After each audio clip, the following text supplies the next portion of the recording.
Good morning, everybody. Yoshi, Gosu, how you guys doing this morning? Hope it is well. Water won't jump right in. Alright. I think we are, I'm curious to talk about Mr. Harold, Evil Harold. Excuse me. We're going to continue working on these Solar Aux vehicles. Because I was not able to get the airbrushing done that I thought I was going to get done. So that's going to get done and started this weekend. It's minis, I guess. So we're just going. I figured if we're going to paint these minis, let's just do both of them. So we're going to paint these Solar Aux vehicles and see if I can't complete this this Battle Force box I bought almost a year ago at this point.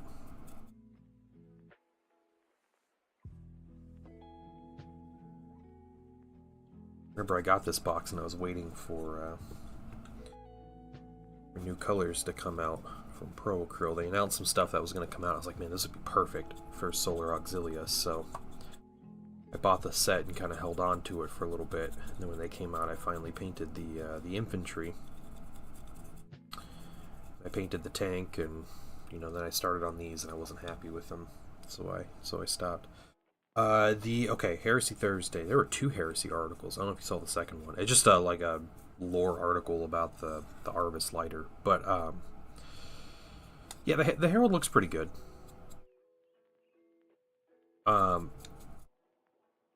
I'm not a huge fan of like the tiny little standards that they gave the Heralds. I thought they would be like some big epic, banner on them, especially since the Command Squad one is so massive and epic. I thought they would kind of go that route with the Heralds, but guess not. So I already have a Legion Herald made that I used one of the Age of Darkness like Praetors I converted into a Herald. So I have that, and then I'm making a second one that's going to be the Command Squad banner that is going to serve a dual purpose as a Legion Herald if I want him to, because I think he looks a little cooler than the Praetor mini I made.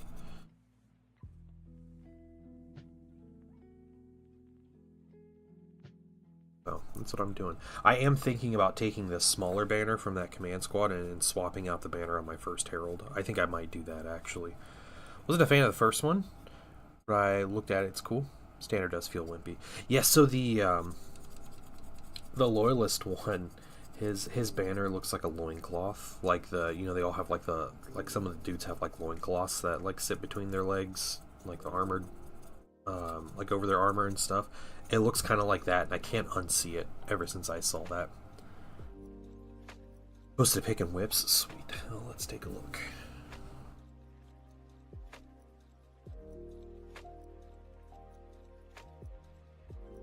Oh yeah, yeah. Ooh, going for like a purple color? Alright.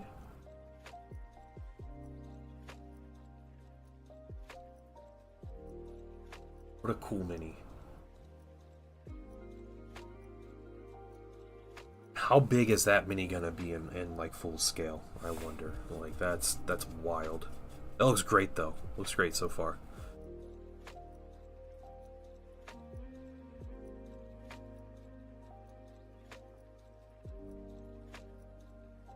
So one thing about this little Athen Heavy Sentinel is it's fully magnetized. So this mini was really easy to magnetize. So I went ahead and magnetized all of its weapons.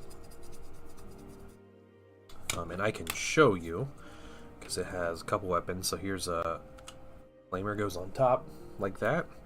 And it also has missiles that go on either side. You can swap them out with these hunter-killer missiles. So he's got what, like 6 different top weapons, 2 different side weapons, and they go on either side. So that's little Athen. I want more of these. They're pricey though. like dollars. You know, they're $60 each or something. It's kind of a lot for this little mini, but they're really cool. They're really good. Like I said, they're mini dreadnoughts, and dreadnoughts and Heresy are like probably the strongest thing in the game overall.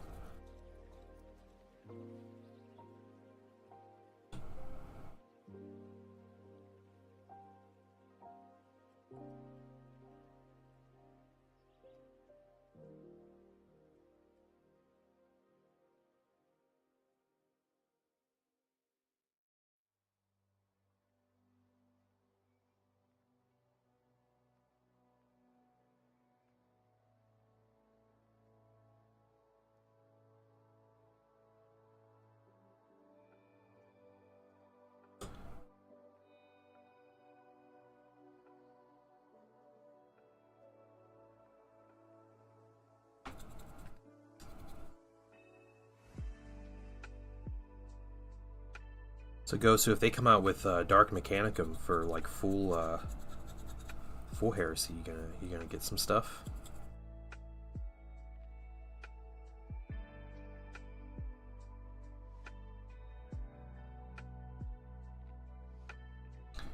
Hey, you're Raptor. What's going on? Good afternoon to you.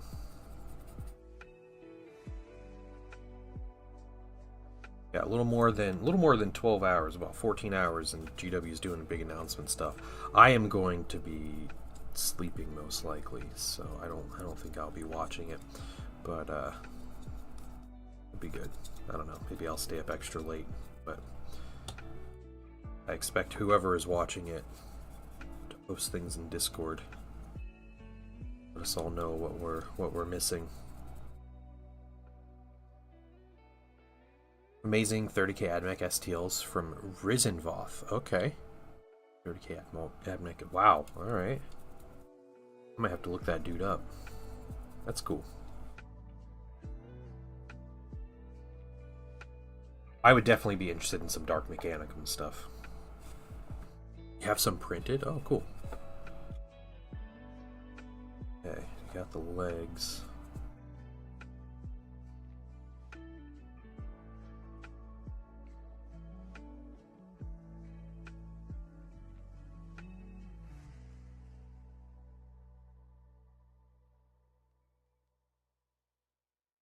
Hey, Blue, what's going on, man? You in the office today?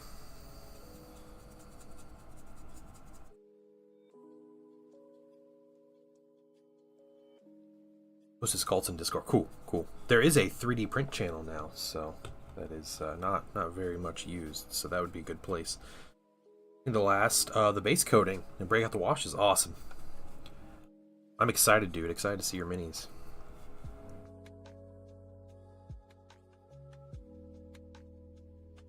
You guys have been putting in some work so far, starting this year out.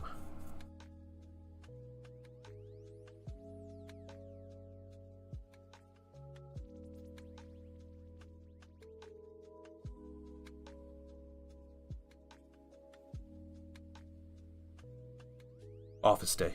Looking dope. Ah, thanks. Appreciate it. If you're talking to me. Blue's chilling on YouTube today. Office day is boo. Boo. Boo for office day.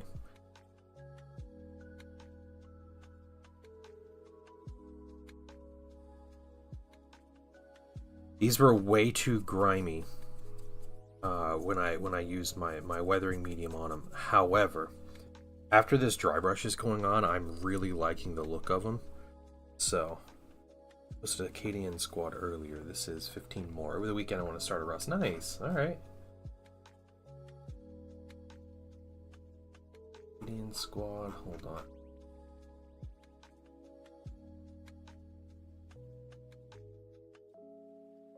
Go back and look.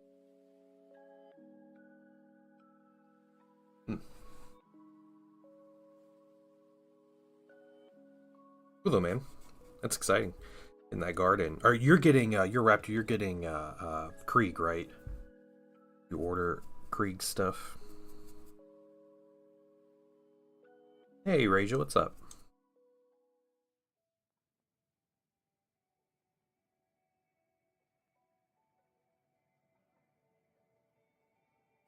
careful with my dry brushing now.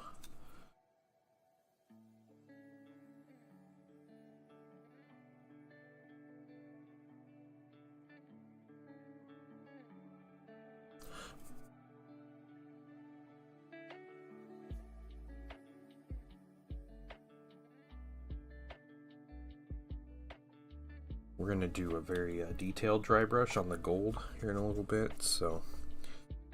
Alright, picking up Krieg next Saturday. Nice.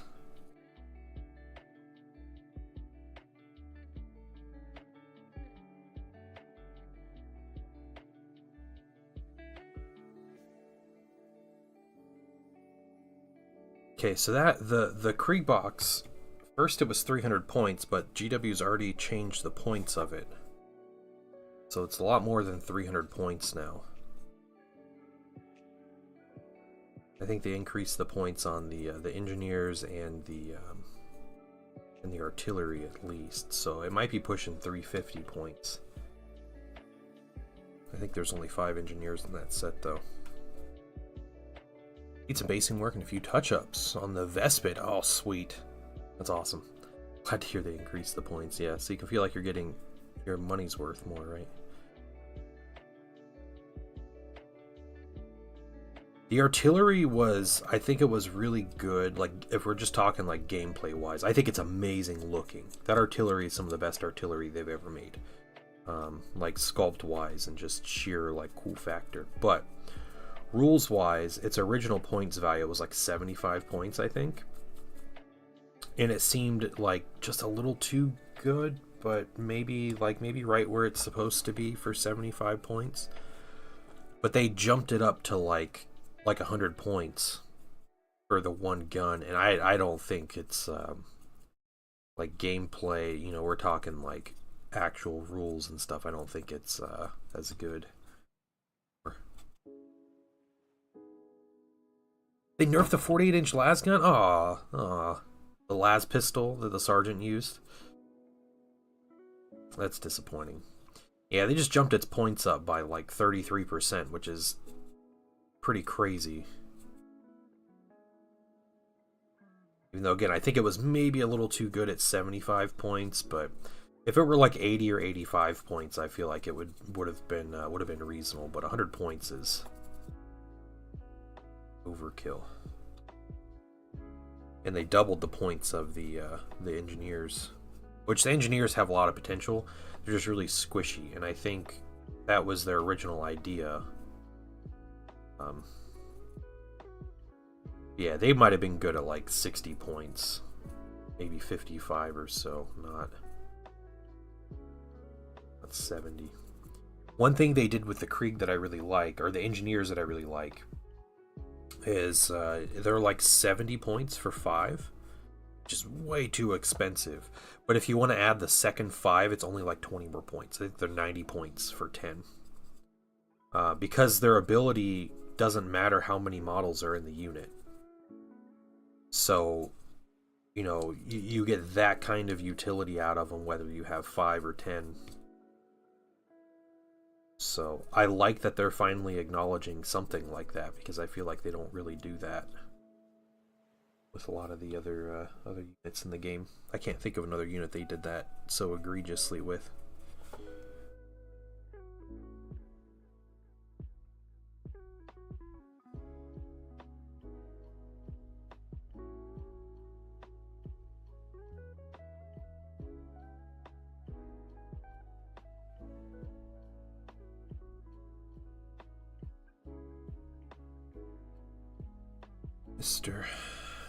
Mr. Heavy Sentinel. Krieg Artillery is my favorite model. Yeah, I think it's mine too.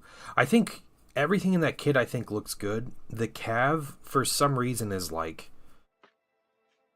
they're hitting me with like Uncanny Valley vibes or something. I'm not sure what it is with the Cav. Like, I know the horses have claws and everything, but like that's not what's getting me. There's something about them that just looks off.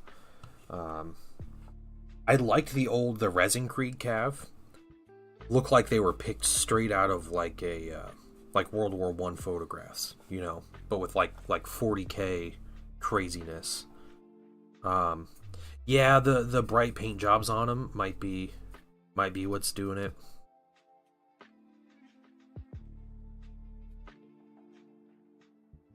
Yeah. I hope that's it. I hope we get some people painting them that look like proper Grimdark. I think their poses are stupid, not stupid. They're super like action heavy. It's like their poses are really like vibrant, and they have a lot going on. And I don't know. I don't know how I feel about that. I think that's. I'm gonna get a smaller brush and do a couple other little dry brushing things, but then we're gonna move on to the gold, and then we're gonna start getting the silver on everything. So there's a lot of gold to get here, though. I like them. Grimdark Compendium is doing some Krieg stuff. Okay, okay. Yeah, I want to see like a proper Grimdark look to them. Like if someone could like match like that old Forge World paint scheme and like style, which I think Forge World did a lot of like pseudo model kit techniques for their older minis.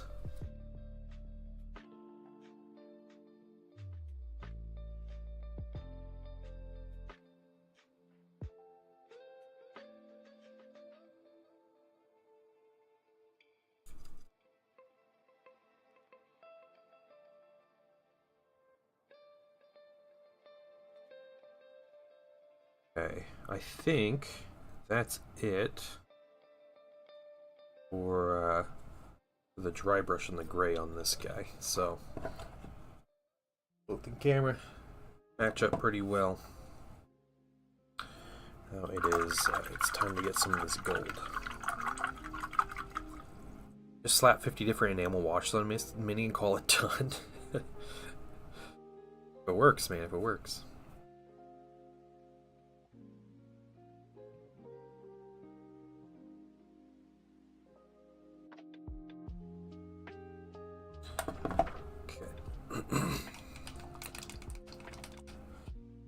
Gold on all these weapons.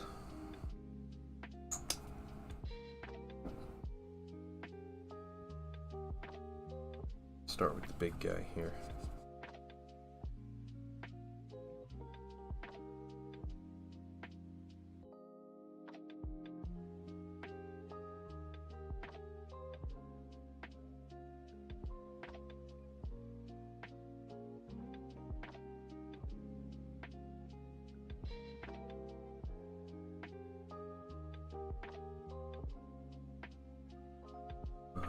If I need to emphasize this again, this is a temporary base.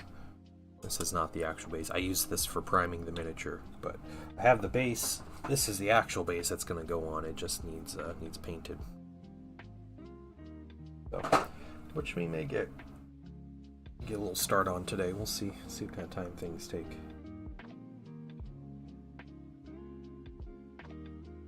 Put a brand from it, so it must work. Yeah. If people want to see it. Someone who paints in that style, it's cringe for me. Yeah.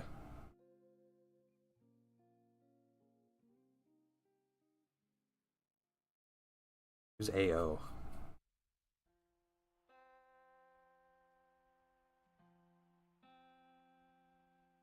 Oh, Artist Opus. Yeah, he just does dry brushing, right? Yeah. He does. Yeah.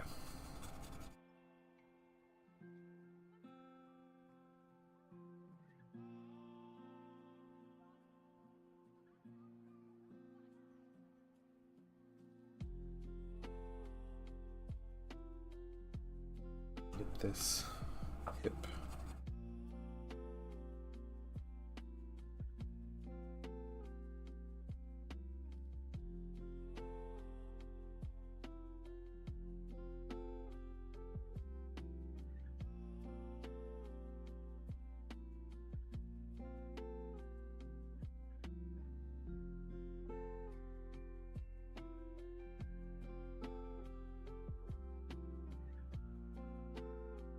Search from Byron from Nova.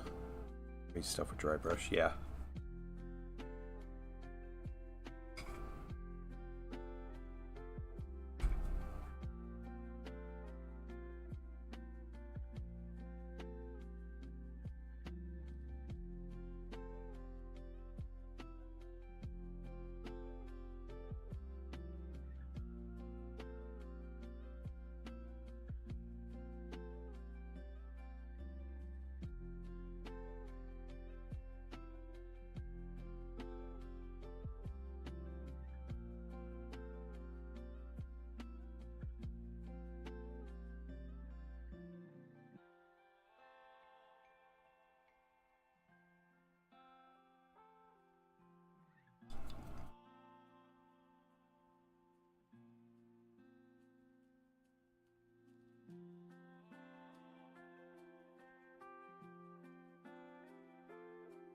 dry brushing, grayscales, and speed paints. Yeah, I mean it's such an easy way to paint. It's addictive how easy it is to paint, like with that kind of slap chop like tinting and everything. But if it works for you, do it.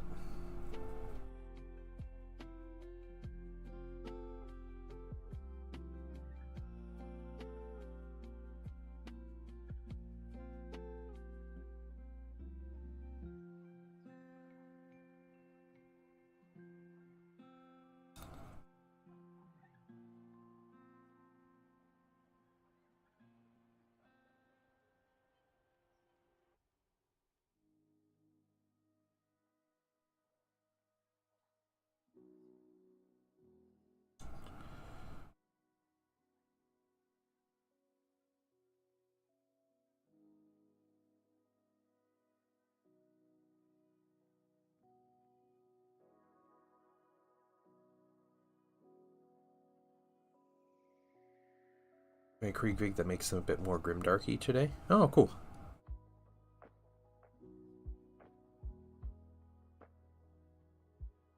Let me know if that works. The paint job works on them.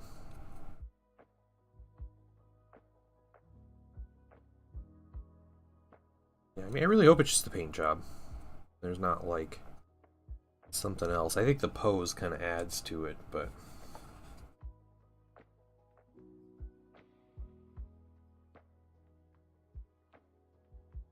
a good paint job can do some heavy lifting.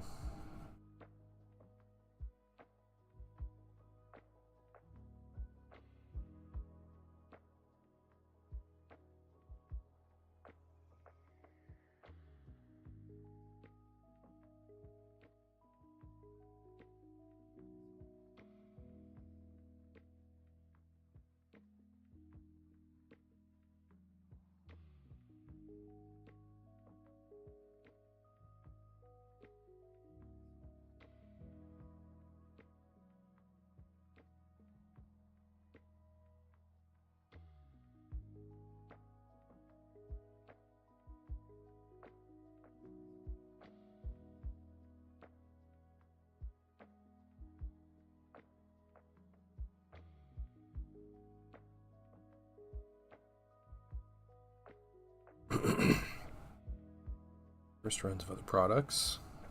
Run of Stynylrez primers horribly mixed. The first wave of enamel washes from them, and they're complete crap. Oh wow, huh? Yeah.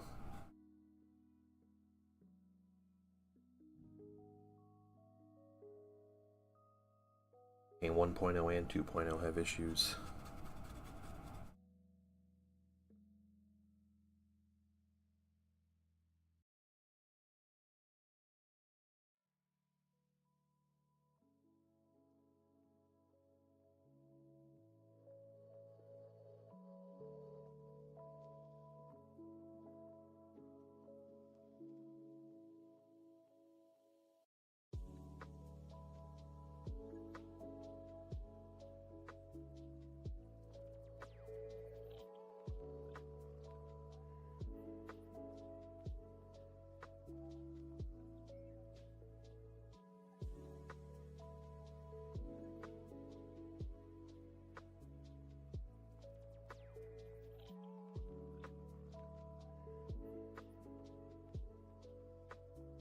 Time refining them basically beta tested the first wave on paying customers. Yeah.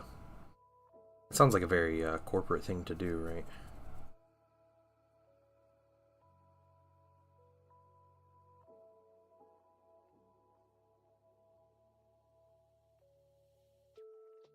Okay. I think we got the gold dry brushed on this guy.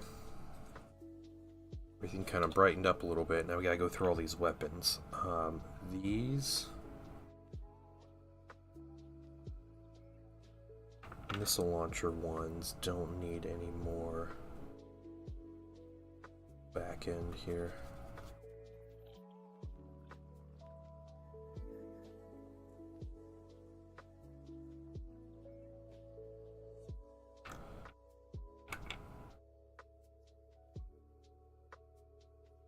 has a lot more bronze.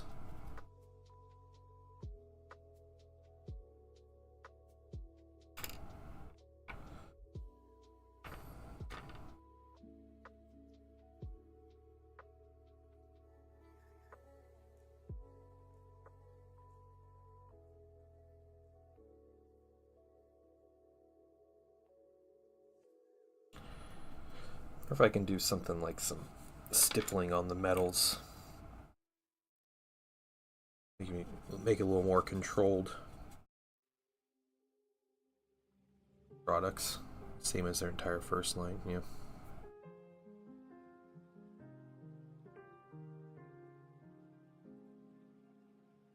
I keep trying their products and I keep being disappointed.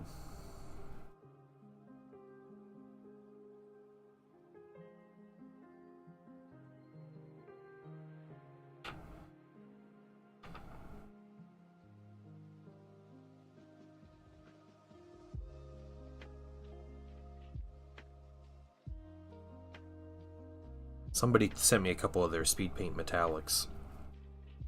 There was 2 colors. It was Hoplite Gold and Broadsword Silver, maybe, I think. Both really good. Really good. So I was like, well, maybe 2.0 is different. So I bought a bunch of 2.0 speed paints, and there were like 2 or 3 colors, I think, ended up being good. There's some of them that were really bad. This color filters, yeah. Is some copper. Okay. Cool, that is the gold done on these 2 miniatures, but, you know, dozen pieces.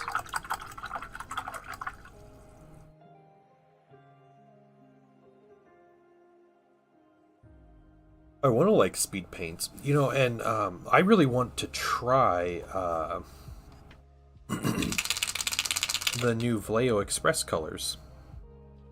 That dry brush looks so tired. What do you mean tired? Oh, my actual brush? All of them are, dude. All my dry brushes are just... They're over it. That's why they're dry brushes. They got nothing else to give. Dry brushes and the occasional, like, really large wash.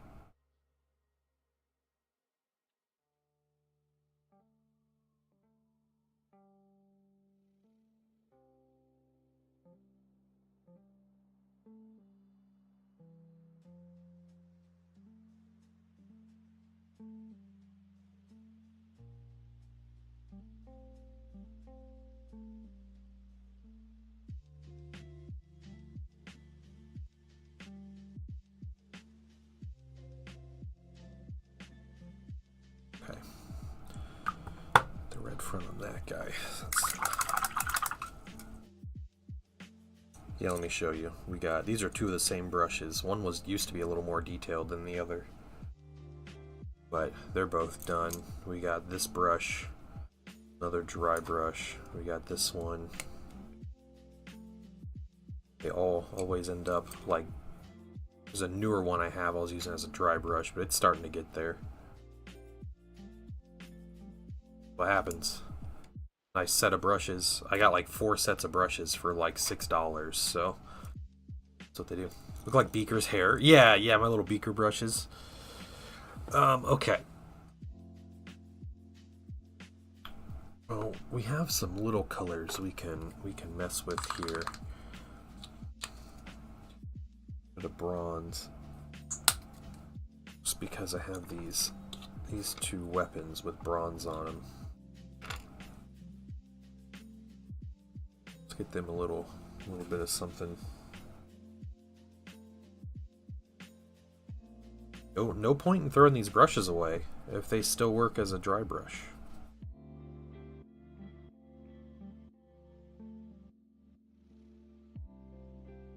Whole jar of used up brushes. Yeah, yep. This is what you got. They get tossed eventually.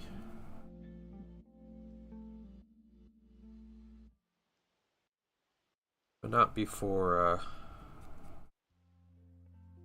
I've gotten my use out of them. You know, this brush was maybe like 10 cents. 10 cents I'm not spending on another brush. And I use them a lot, so just kind of what it is. All right, and bring in some of these colors back up. So we're gonna do this.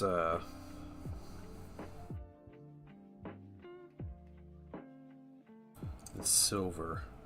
We could.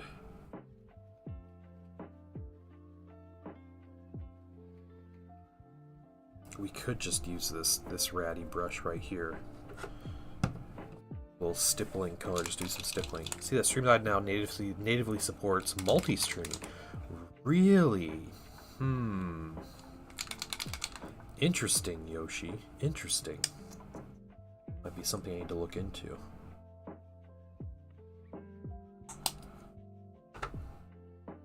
Crappy old brush things like ground texture. Yeah, ground texture. Yeah, these get used for that. Gotta do what you gotta do sometimes. Have a brighter silver here.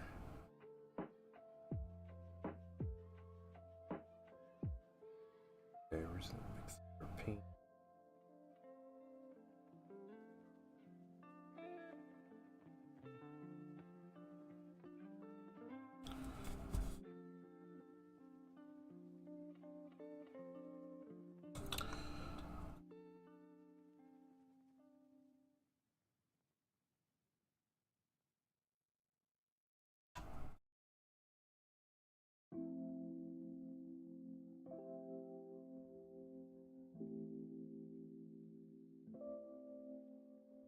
A little more control over it.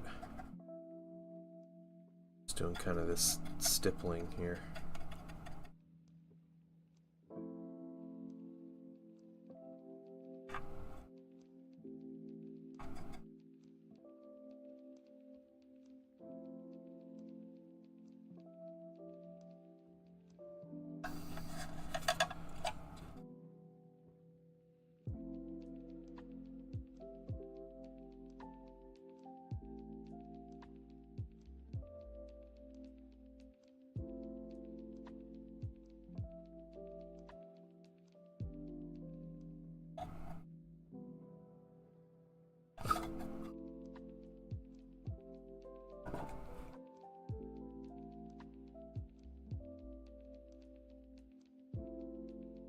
Moving over to it, so I didn't have to use any third party. Yeah, so I might look into that as well, because you know I have a big issue with OBS, not OBS, Restream, the like Restream plugin for OBS. Changed up how you select Twitch categories, so you can't select a Twitch category from Restream. But I think what that's doing is that's causing my Twitch streams to just pull me out of a category. Like, it doesn't save me in a category, and when I start a stream, it automatically like pulls me out of a category, out of any category. I think. At least it's been doing with the miniatures and models category. And I was reading up on Restream doing this, and like, yeah, you can select a category, and someone's like, this, you have like your own categories, you don't have like the Twitch categories. So it's not working. Like, someone does something, like they play like an indie game and they want to be in that category, like it's not available. And Restream's like, okay, we'll take your feedback. Like, they're kind of just, that's about it. I think there are, Restream seems to be the best one, but apparently Streamlabs, if they support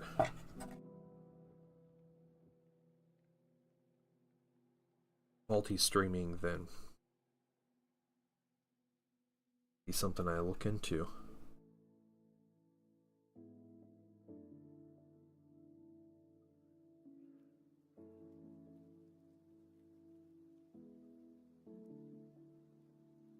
OBS has a buttload of them. Yeah, I've heard there's plugins for Restream on OBS that will like turn your like light actually set your Twitch categories. So you need to look at that. I've never used a plugin for anything though, so I don't know what I'm doing. I don't know if it's like just click the button, it installs and you're good, or if there's more I have to do.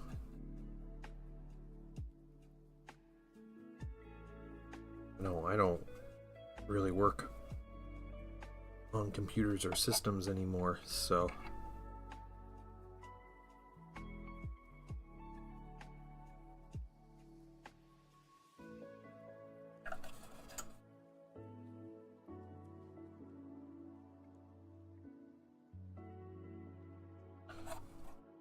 more intuitive, less granular. Yeah. I used to use Streamlabs. I used to, and I switched to OBS because something with Streamlabs was an issue, and now I don't even remember what the problem was.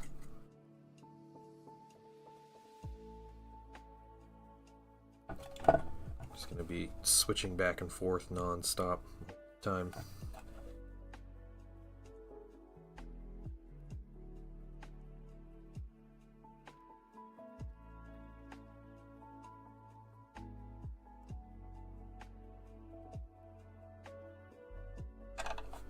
Oh, Stream Elements. I'm sorry. Yeah. Okay, Stream Elements. I did hear something about Stream Elements doing multi-streaming. Yeah, I'm not sure how well that would work, or if they have it, but that changes things. That's alright. That's alright. Do that all the time.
Looking for OBS, you install, then you set up multi-streaming from it. Yeah.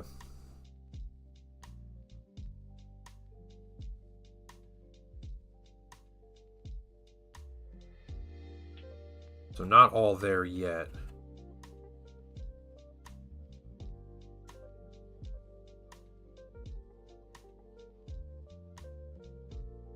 Just gonna with my jank set up for now, I guess.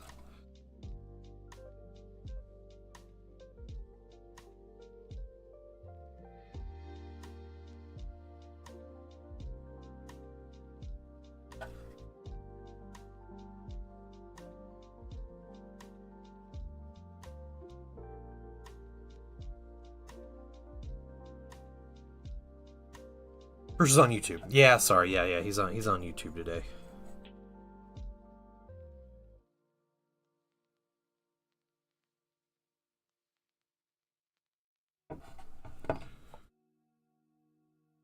I am chatting with both YouTube people and Twitch people.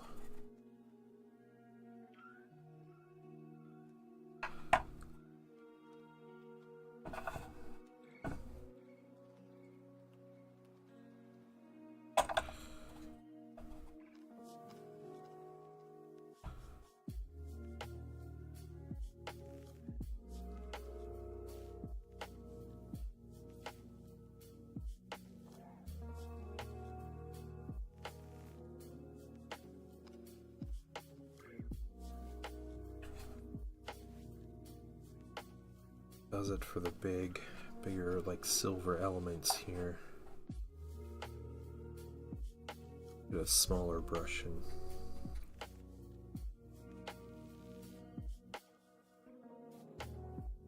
this.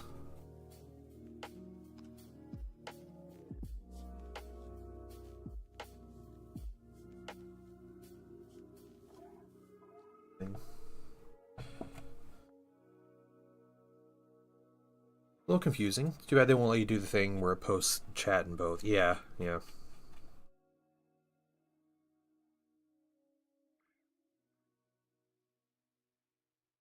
Yeah, sorry about that.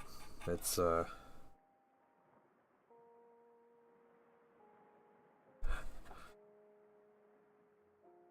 corporation's fault. Why we can't have nice things. Because profits.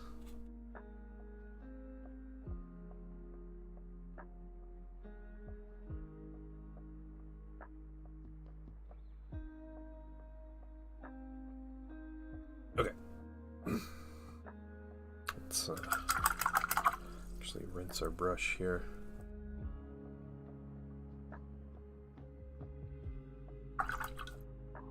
Yeah, still annoying. Vehicle's looking good, thank you.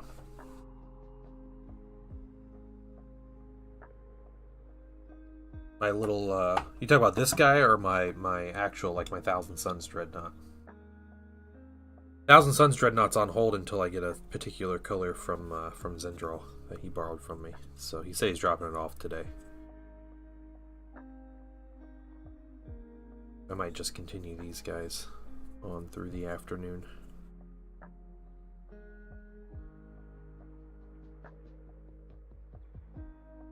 Yep, yep.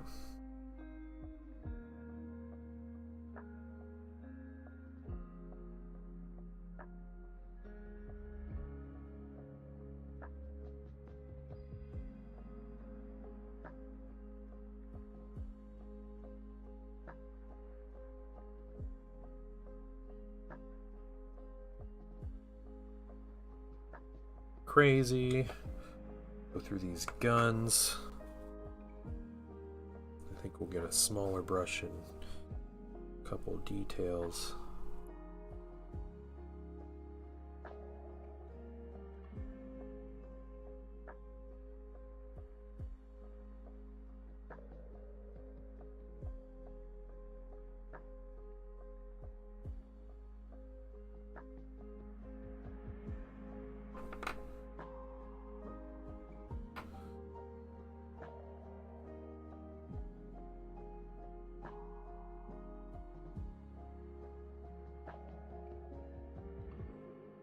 These are not a commission, no. No. My next commission I was going to start today, but I didn't get the airbrushing done I needed to get done, so can't start on it yet.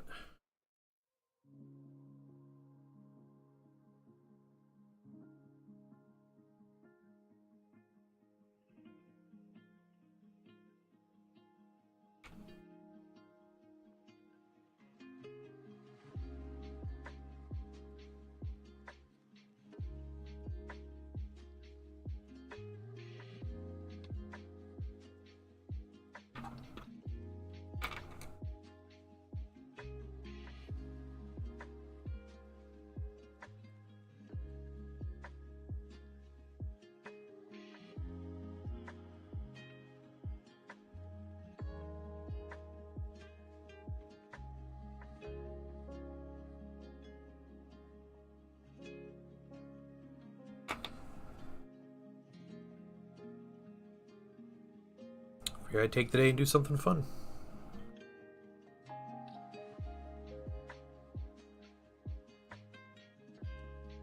These are the last two minis from this particular box set.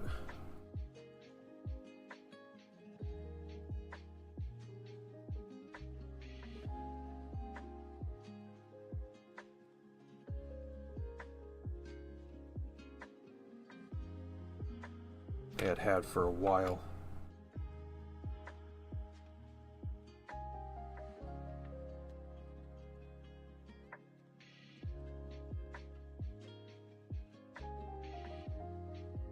Little while back, Scepter's charging better. Okay, all right. Interesting. Doing stuff with LEDs. That's crazy.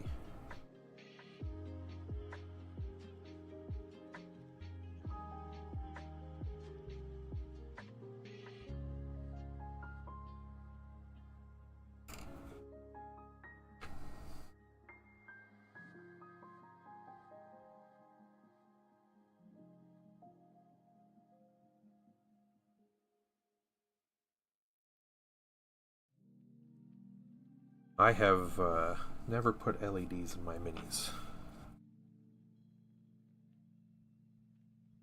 I briefly thought about it when Star Wars Legion first came out, and I saw someone did it with like Luke Skywalker. His lightsaber, like put a blue LED in it. I thought it was super cool. But no, that's too much. Way too much.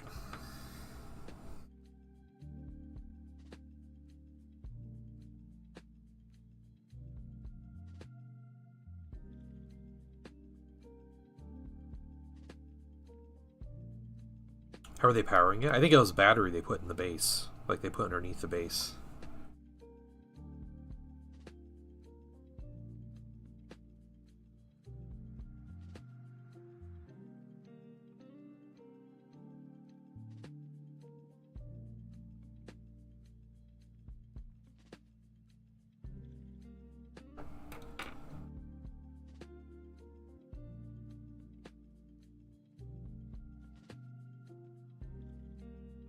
Gothic should really be considered.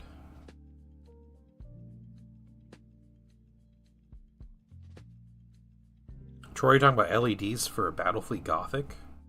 Like that'd be cool.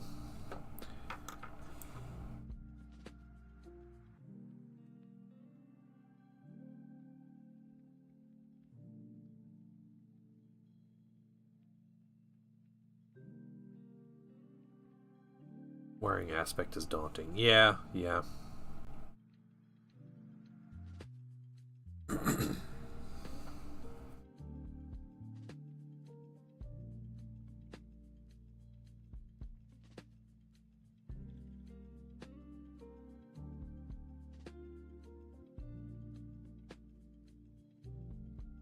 It's cool. It'd be cool to do on like a knight or a titan or something. Bunch of LEDs on it. Like that'd be really cool, but it is it's not my jam.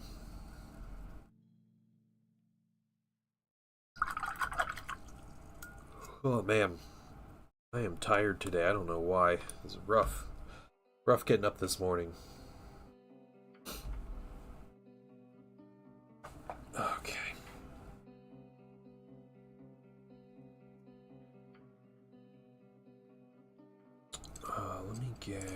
Let's get this small brush here. Small brush, I mean not a small brush.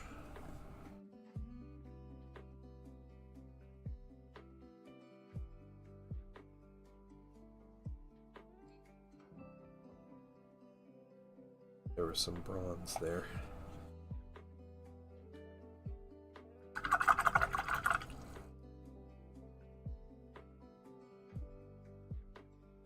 Okay, so the black on these minis, I think we're going to actually highlight. There's not a lot. It's mainly the weapons. So we're just gonna get some dark neutral gray Nautica scales to be Lego size. That'd be cool. Yeah, that'd be a lot of money for a Lego kit. Excuse me. Oh man, I apologize.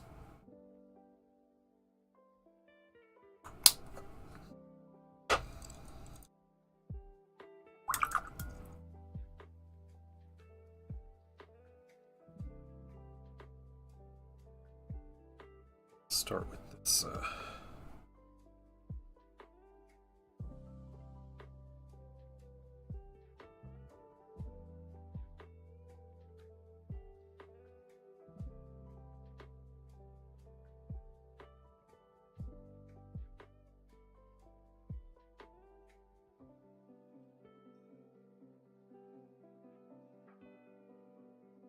stubber. I think that's all the black on this mini, so Got nothing else.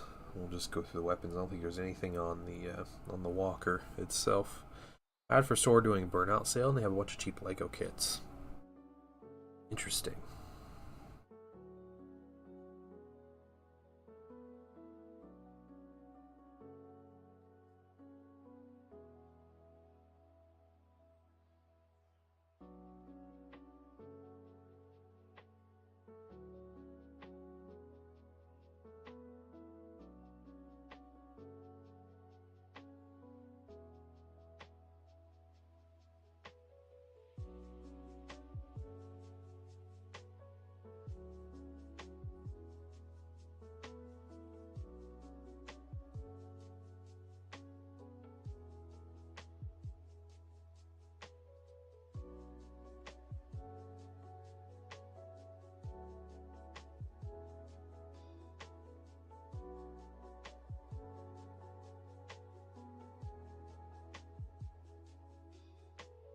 So you might go one more step top of that.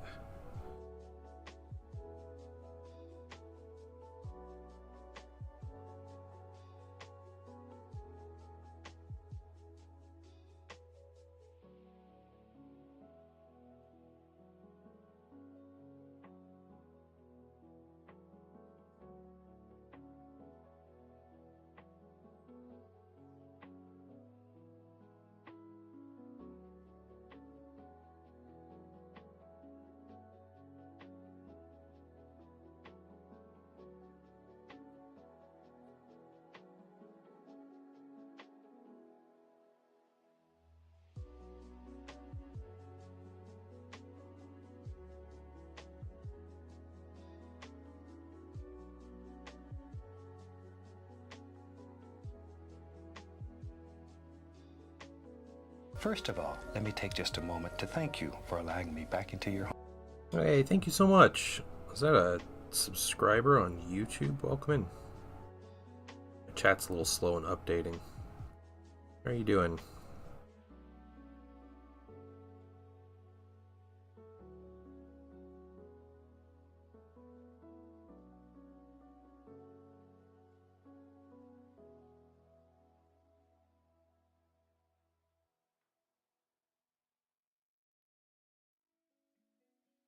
They're painting some solar auxilia vehicles.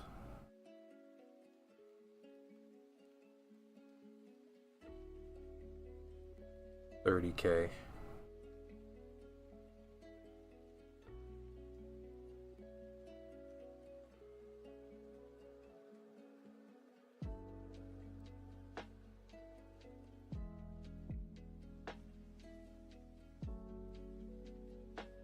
Scott's Models, welcome in.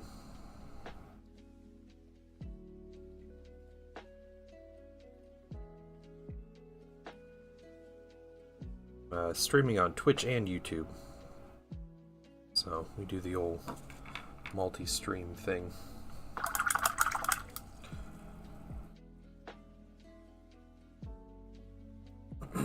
Just highlighting some of the black on the minis.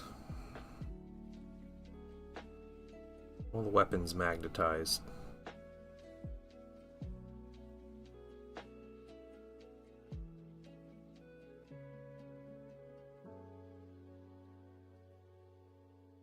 Hey, Social Alien, what's going on?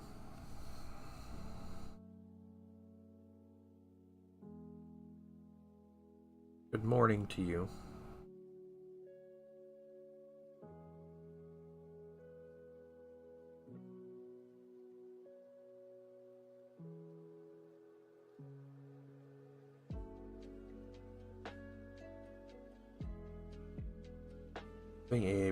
Just relaxing after work. Okay, cool.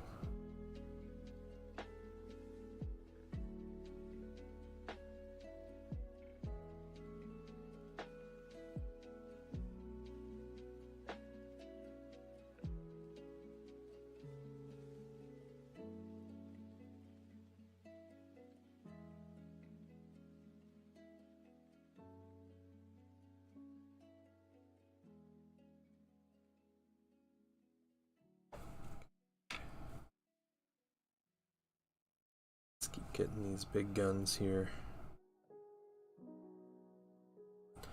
Autocannons are cool. I wish autocannons were better.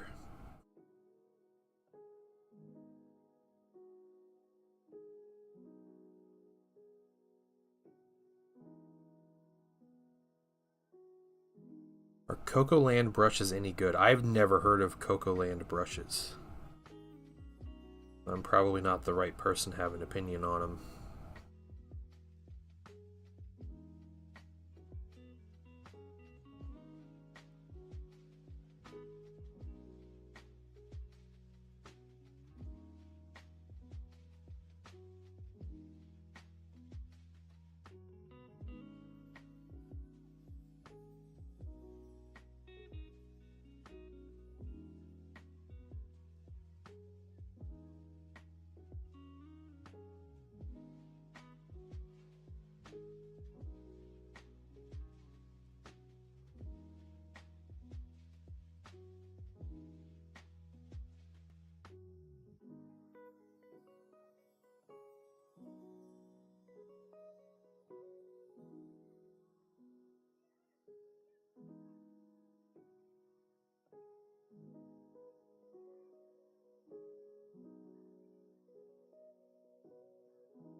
A few more weapons.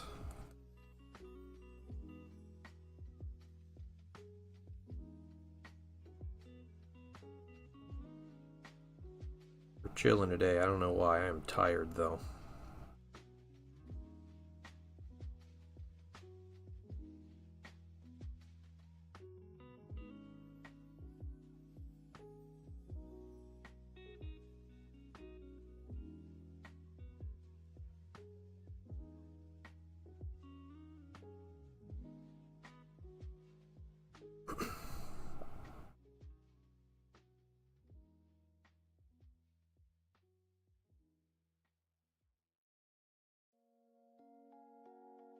I did my my second day at the gym yesterday afternoon. I'm sore. Probably not as sore as I was after my first workout, but I'm sore. I've also learned I'm a huge wimp, but nobody there cares because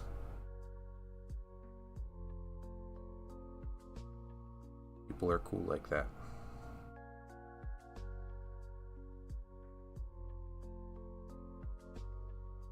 Yeah. That's what I'm telling myself. Just get a routine. It's also super cold out. It's like horrible leaving the house.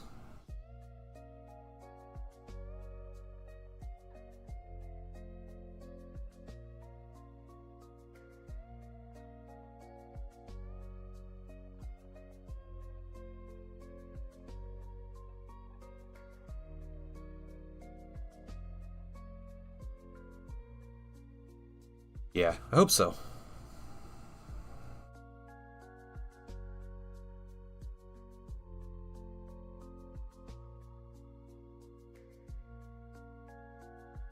Our gym is cool though. It's right at the end of my neighborhood.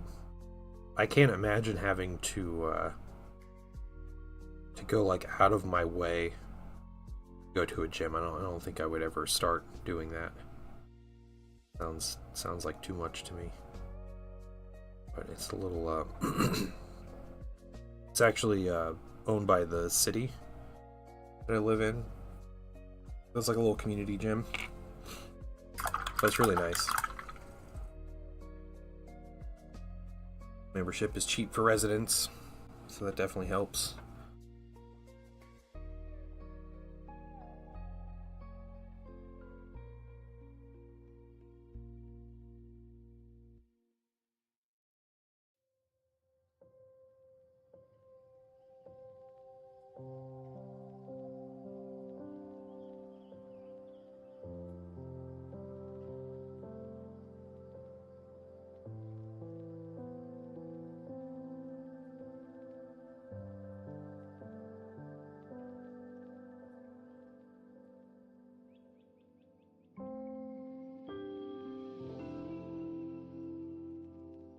Install these missile launchers.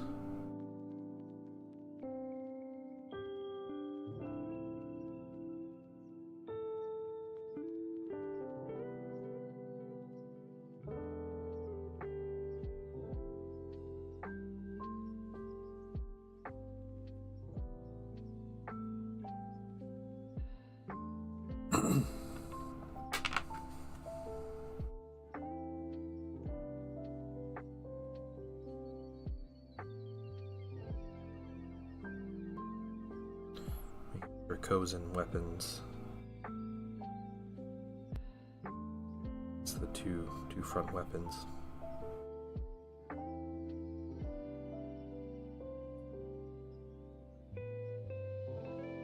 A really missed opportunity with my Dracosan transport, the big tank here. So a couple weeks ago, I found a conversion kit, STL, to turn the Dracosan into a to Valdor tank destroyer. Let's call it. It's got like a big Titan weapon on the front of it. I did not even think of that as a possibility, but I don't know if I would ever use the Dracosan just because of, unless I manage to collect a full Auxilia army and I want to try it, but it doesn't jive with my my Legion like as an ally, so I'd do that. But yeah, I was a little I was like, man, I could turn this thing into a tank destroyer. That would have been really cool.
Have anything? Okay.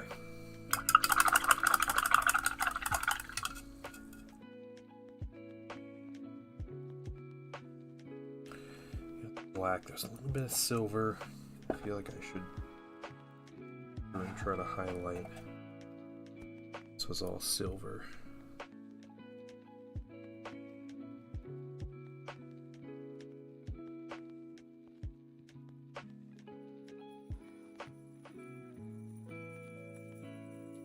Over with our gray dry brush we did.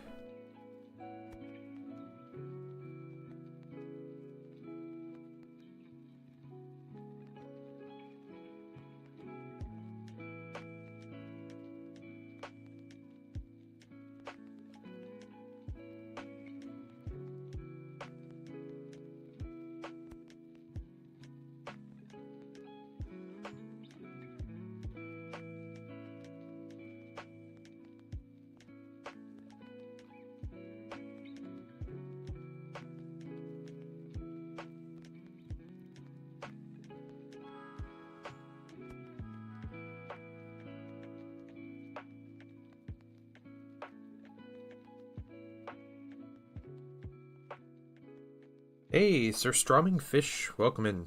How are you doing today?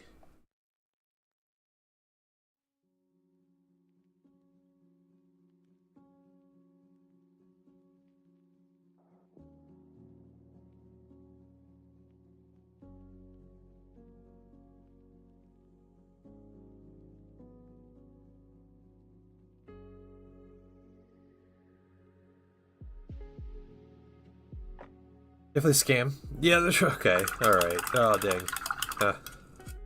Rachel, that's funny. Well, good job not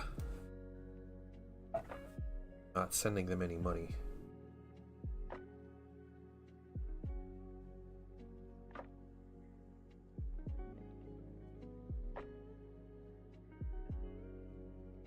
Anytime I hear Lego and discount, I get very suspect. There is a legitimate card vault business. Okay.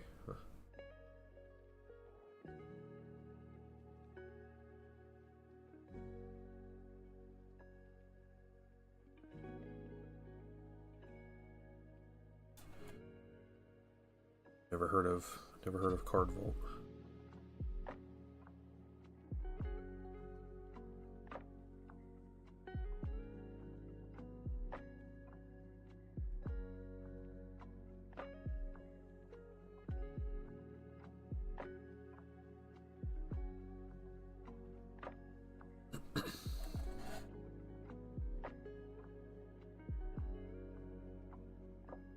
Very sneaky. Yeah, yeah.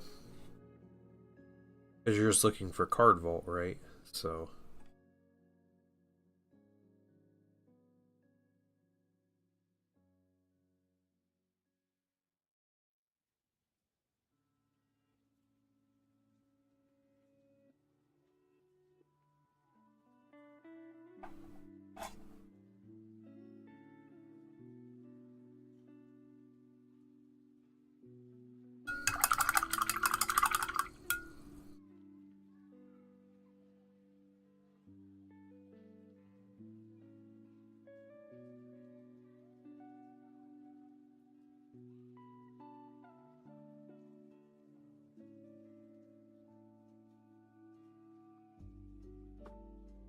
GW didn't have their 360-degree views on their website. This thing would have been painted.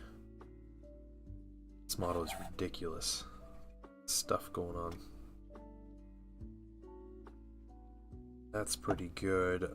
Let's go through some of these weapons. Some minor details on them I wanted to get.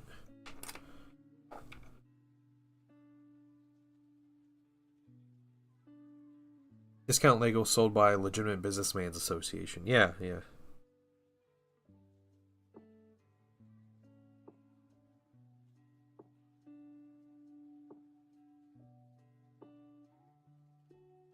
Yeah, you ever look up a business and you're like, is it a scam? And like on their website, they have to keep reiterating that they're not a scam. Like, that's when I feel like it's a scam.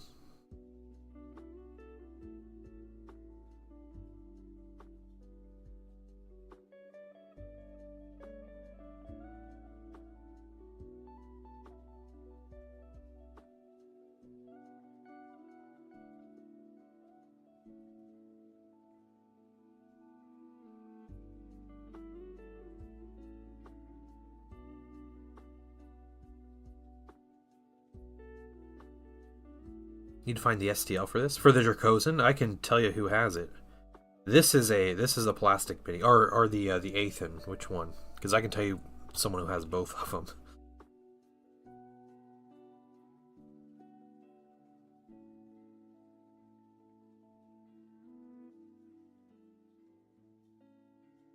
Also, welcome in, Jeremy Crawford.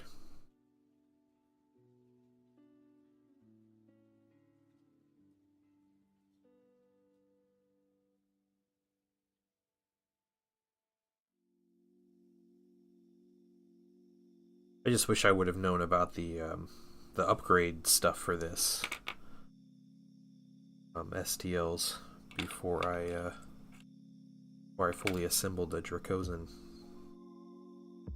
Would have put a different hull on the thing.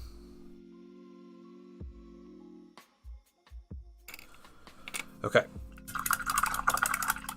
I think we are done with silver. To take a look at the black here.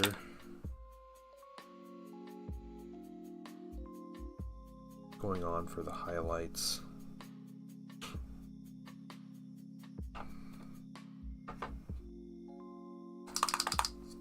Alright, we'll just do a neutral gray.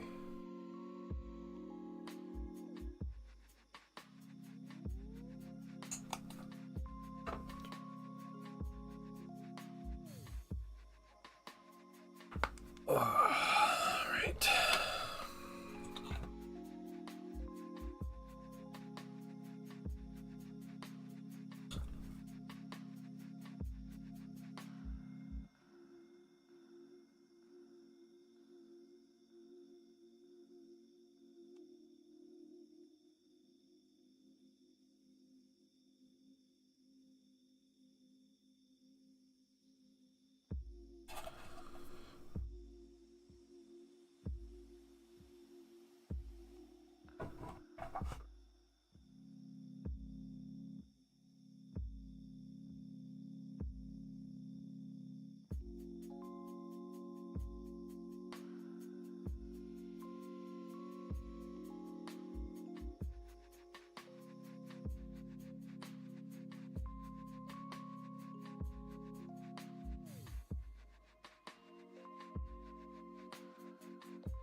The Dwarf Guild Assault Drill from OPR. Oh, cool. All right, it's like a proxy for like a termite. I played a little bit of one page rules.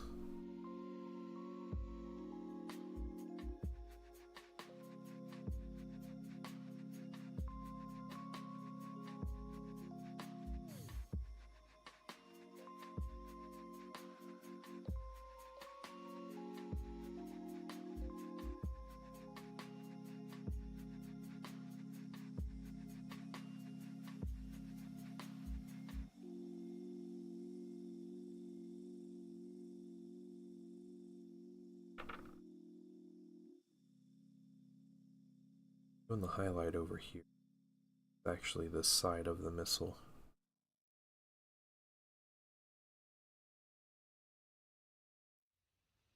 I guess it is, yeah. Just sounds like it. I mean, there's only so many things an assault drill could be, right?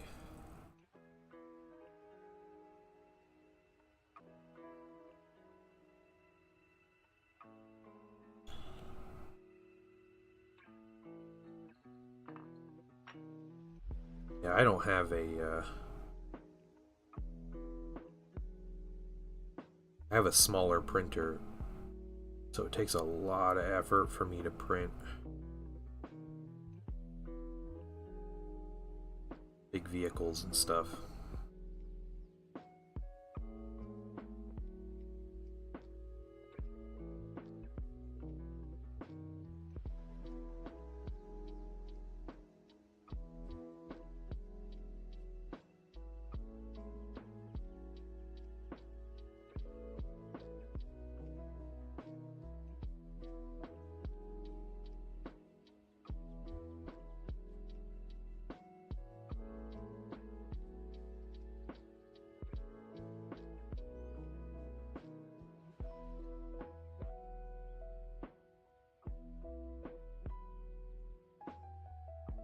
It'd be cool to print a bunch of like Malkador equivalents and stuff, but I literally don't think a Malkador body would fit my printer in any orientation.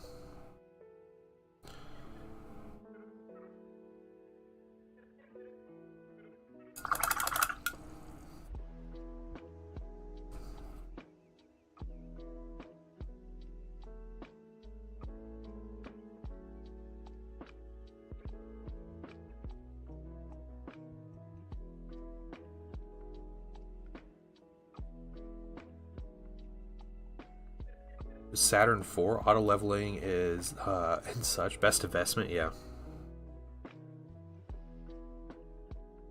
That's good to hear.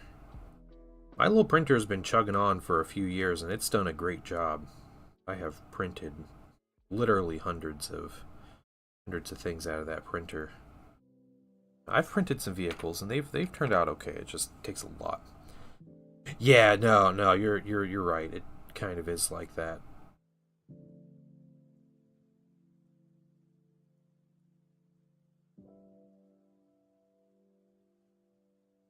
As crude as that example is.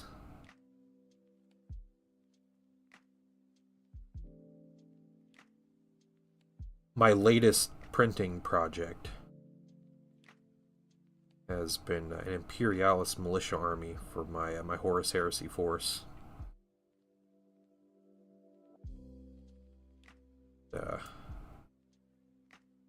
Back in October, I printed a whole bunch, 100 infantrymen.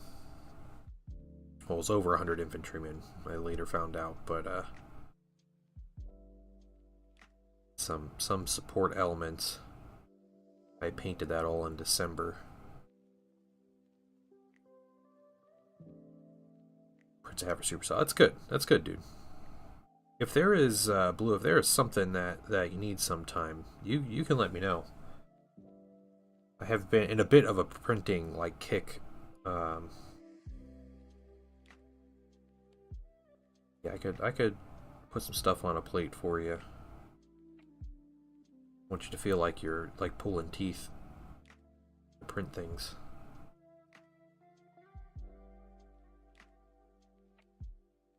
My normal people haven't been asking me to print stuff. Then is trying to get the stuff he has done, and then Buddy Killer Cam has been trying to rebuild his whole like gaming room. It's been taking him like a year, so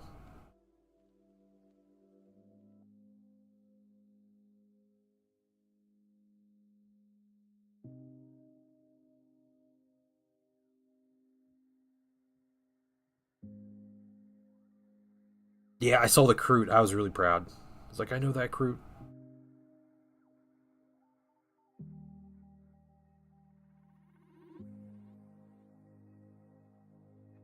Oh my gosh. I said, don't feel bad if you want me to print something for you. Just ask and I'll get around to it.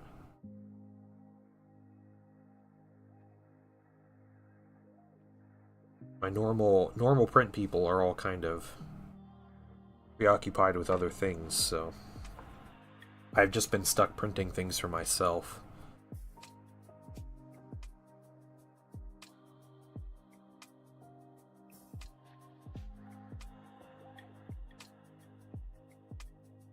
I will say one of the best investments for my printer has been a like a room-wide room purifier, like air purifier.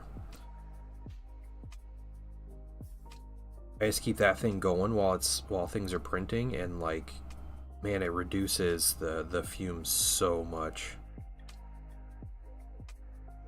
Especially in the winter when I can't keep a window open. It's a big deal. A lot of projects, yeah, I hear that.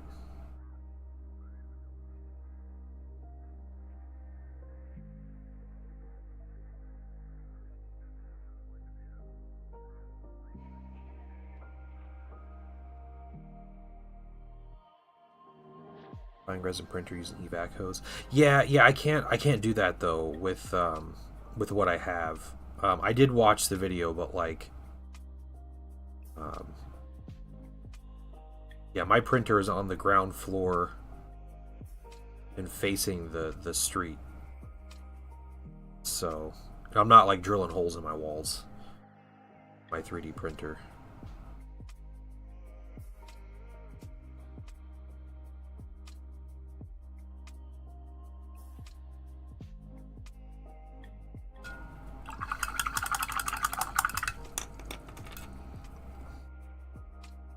You know, I've been in this house for almost 15 years. Like, I want to sell it one of these days, but could evac it directly into the purifier? That's not a bad idea.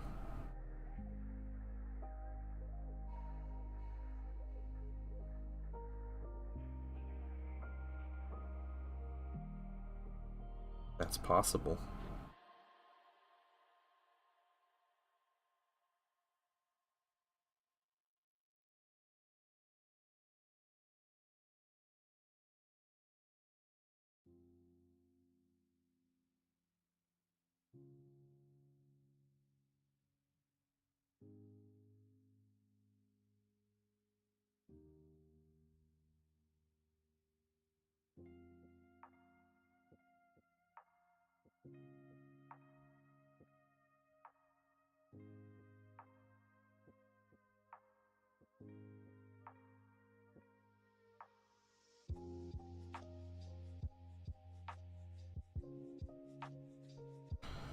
Had my printer. It was evac right into an inline fan invented through a charcoal canister filter. Worked great. Yeah, yeah. Yeah, I got a room purifier.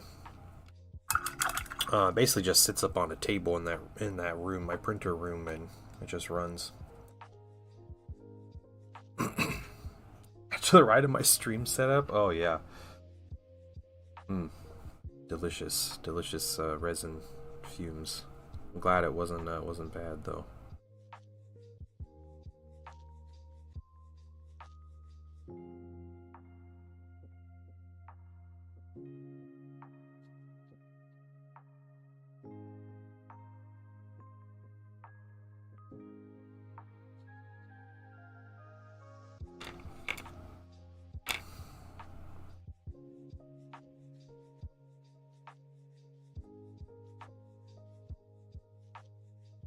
I read stories about people, they like get into printing and they just like, they don't wear gloves and they don't wash their hands and they just print it next to their bed in their apartment and they're doing all these things and they're like, I can't believe I did that for months.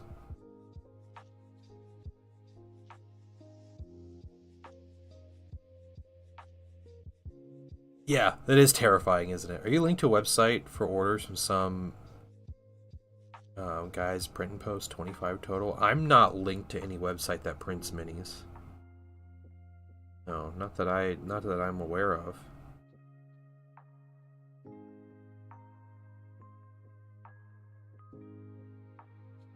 Anything the reds with their bare hands. Yeah, like on everything. Yeah, yeah.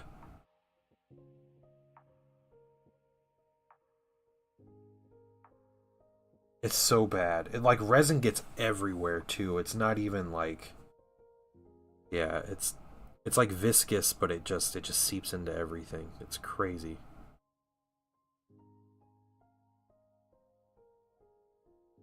I remember when I got my printer the first time, I opened up a bottle of resin and like smelled it and I was like, this is toxic. Like, yeah, this is not gonna do in its present state. Like, I'm gonna have to figure something out because like, I don't understand how you just you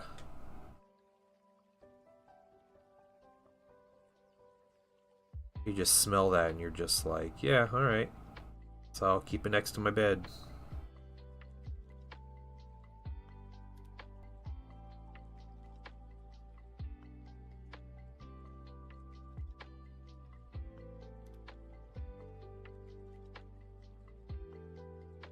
Bioaccumulation.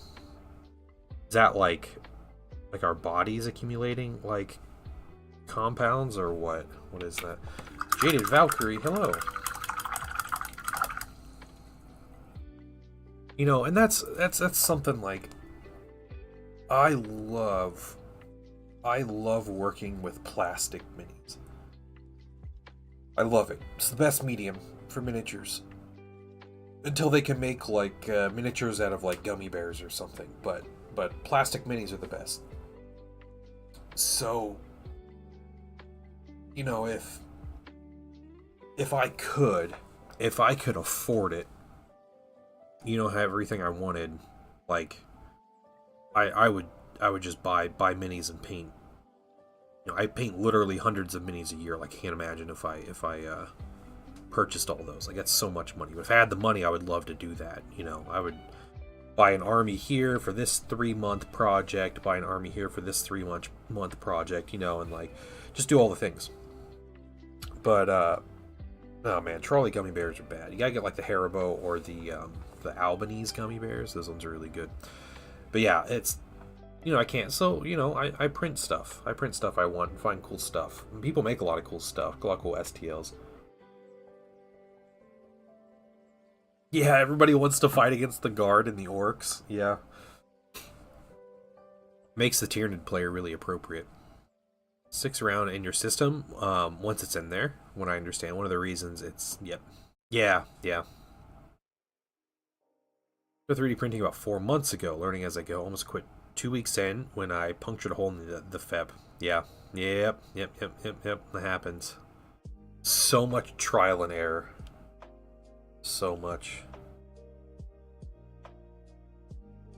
Trolley bright crawlers, legit fire. Are those like the like sour ones? Like, sour gummy worms are good. The Albanese ones taste the best, though. Like, they have the best flavors. Because they have, like, 20 different flavors. And they actually, like, they taste good. Haribo are, like, the classic, though. So...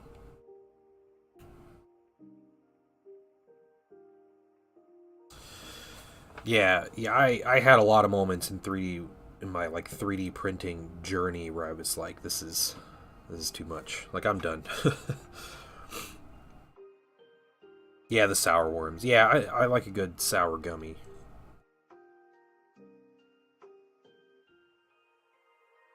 So I can understand that.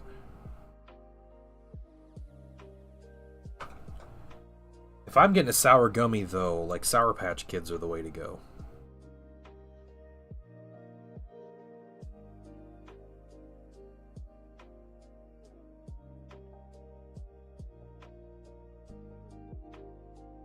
Let's Fred, they give me a bite. Bag of bright crawlers. So, something Zendrel does.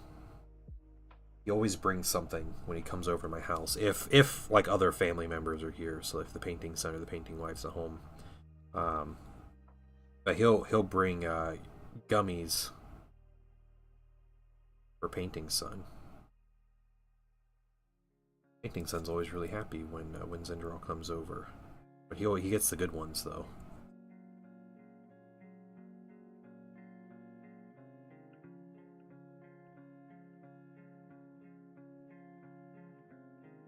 Bit of a visor in there.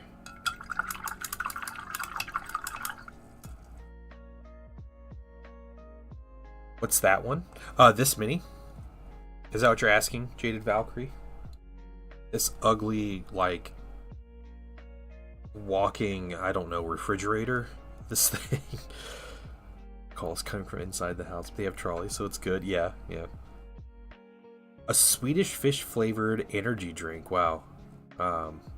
This guy is a Athen Heavy Sentinel, and he has some fancy magnetized guns here. So, yep. It's for Solar Auxilia. It's their like Heavy Sentinel. They have a Light Sentinel and a Heavy Sentinel. This is the heavy version. Hey, Easy, what's going on, man? I don't know when I'll be painting Old World. I got quite a hefty amount of other minis to paint. But yeah, I want to play Old World. My January has been so packed, and I can't believe it's already halfway done. Like, it's ridiculous. High Elves Max. Okay, yep. I guess I'll be painting High Elves sometime soon. I'm cool with that. I love me some High Elves.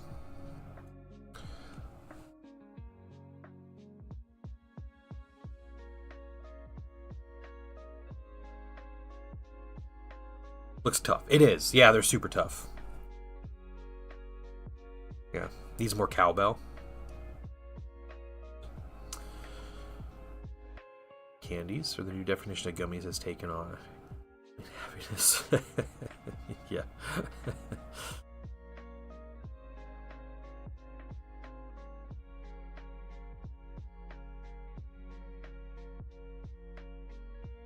Well, I don't want to imply that Zendrel's bringing other gummies, other edible items over, since I think that might be legal in Ohio now. I don't know. Our legislature tried to sue to stop that from happening or not. Alright. Next thing we're gonna do... Let's see, there's not like tons of different colors. I'm gonna get some bright gold. We're gonna see if we can't just get a little bit of an extra highlight on some of these guys. Yeah, White Lion's army sounds really cool. That sounds like a great theme for an army. The High Elves. I think we're all with a little gardening. No, you do you. Say, as long as you're not hurting anybody. YouTube and their lack of emotes. Look at this guy trying to do emotes on YouTube. Some of these guys out of the way here.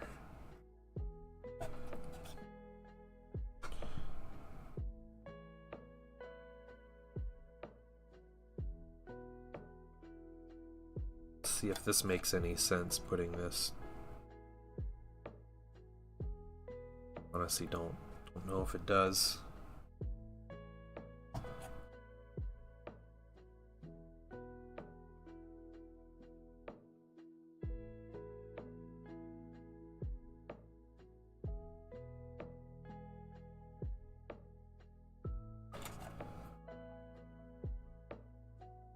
It's pretty good.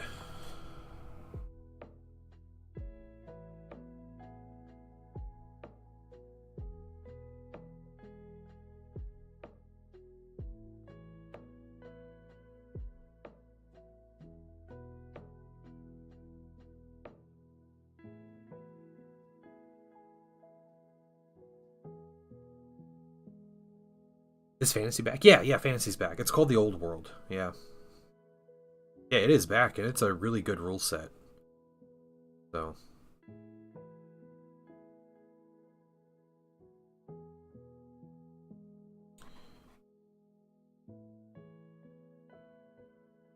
Yeah, new books. It's a new edition of the rules, new miniatures and old miniatures, mostly old miniatures coming back, with newly updated 2024 pricing.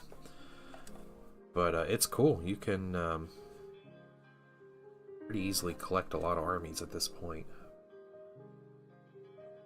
They kind of separated the game out into like core factions and like legends factions, and there's a lot of weird internal business reasons why that have nothing to do with the setting, even though they say it has everything to do with the setting. But yeah, you can play, I think, any army that existed in Warhammer Fantasy. You can play. They have rules, whether they have, you know, actual minis on sale or not.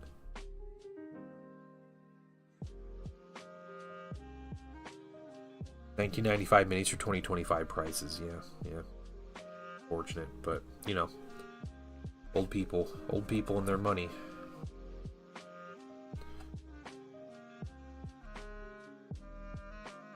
I will say, if anyone wants a Beastman army,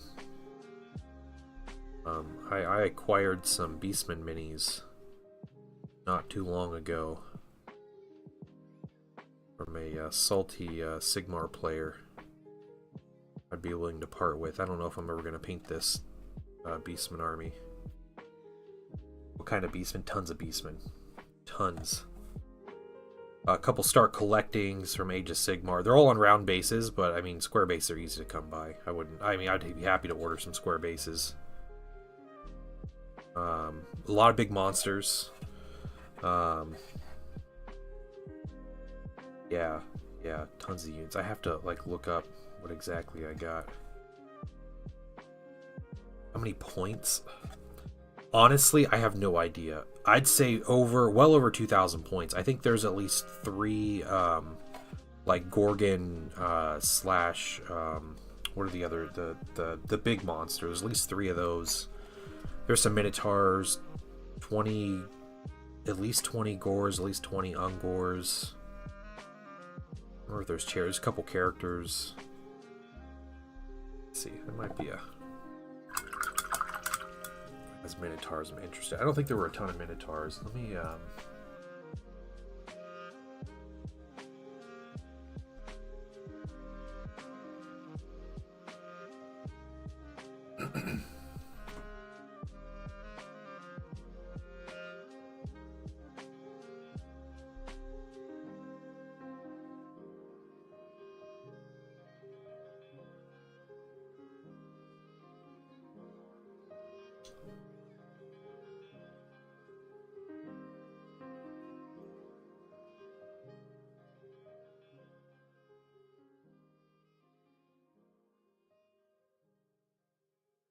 I'd have to go through it.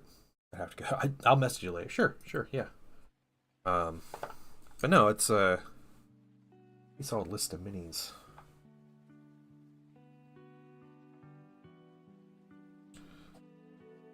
Okay, and we'll get this side.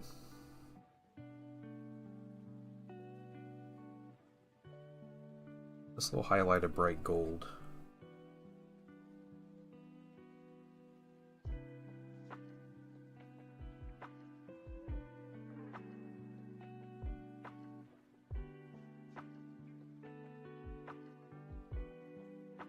know where this thing's gonna fit. Shelf. We're gonna find a place for it.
Gotta love meetings. Mr. MGD, welcome back.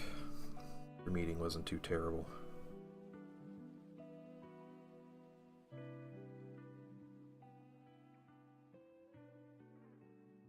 Doing some, I say little highlights, but there's hours worth of gold on this mini, so no, it's not.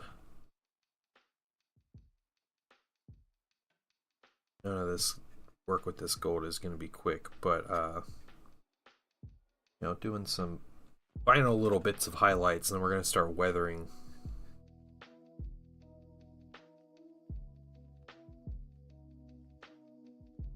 It'd be great if I can finish this mini and the Aethan today. Boom, 2 more minis knocked out, but then officially my my battle group set would be done. How long have you been painting the tank? I don't know, way too long. I think I spent like 2 or 3 hours just base coating the gold. I spent a couple hours doing the weathering medium on them, and then I thought I ruined the mini, so I put it down for a while, and then I just picked it back up yesterday when I was like, I just need something to paint at the end of stream, so I got this and the Sentinel out. We're working on them. So, what's the brick? This thing? This is a Dracosan armored transport. It's based on the Malkador chassis, but it's a transport for the Solar Auxilia. It holds 20 people. And only has side doors, and you cannot charge when you get out of it. So if you put something in it that's good in melee, too bad. That thing will die. Or it gets to swing its weapon.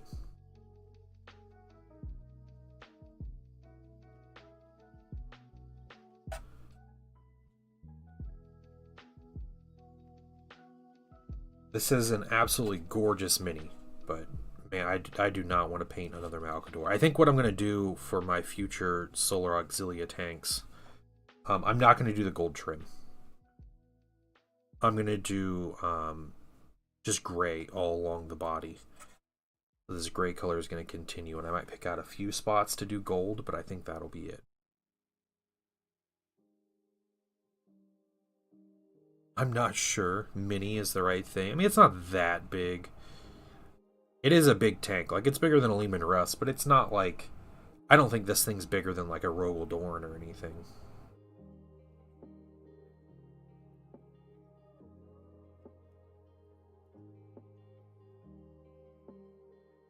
Terminators would still be awesome there. I don't think Terminators could fit in the doors. I'll show you the little doors on this. Like, these doors are not made for Space Marines. Like, that's the door. The little tiny door on the side.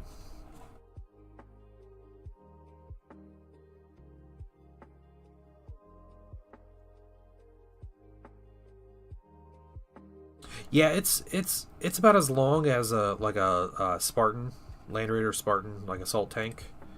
It's a lot more narrow though.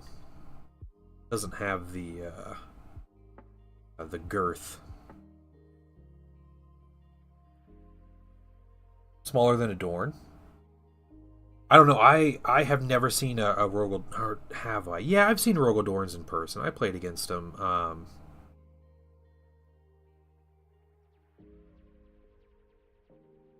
Yeah, I'd say they're probably pretty comparable. This tank definitely has a lot more going on though. They could fit if they take their helmet off, just their helmet.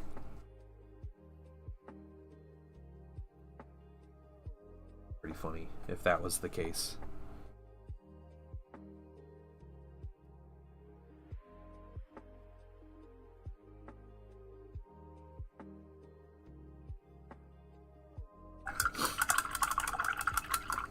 Katie had a glow up too. I'm not a huge fan of the Dorn model, honestly, or the new like Sentinels. I'm a big fan of the old like boxy industrial look, and I think Cadian's got very like modern glow up. I'm not too keen on it, honestly, but that's alright. Other people are, that's cool. That's why I 3D print my 30k militia army. You don't have to worry about buying plastics.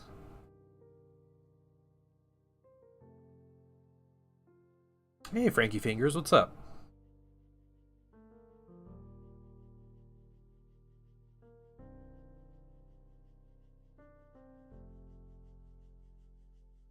Almost done getting edge highlight on this guy.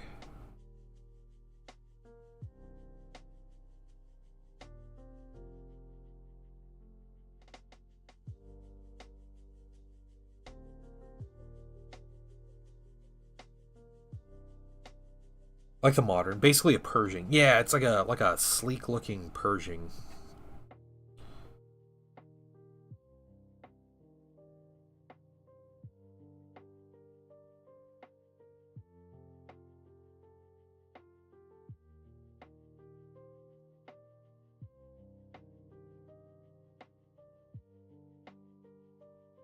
I don't know if that's not the exhaust. I don't know what that is. This might be like air filtration or something for the passengers and crew.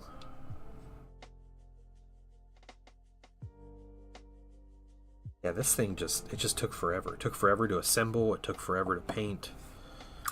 It's taking forever to paint. All right, let's go to this Athen here. I love these minis as well. They're so ugly. These things are ugly as sin, but they're cool. I want a big group of them, but they are expensive. Like $60 a piece.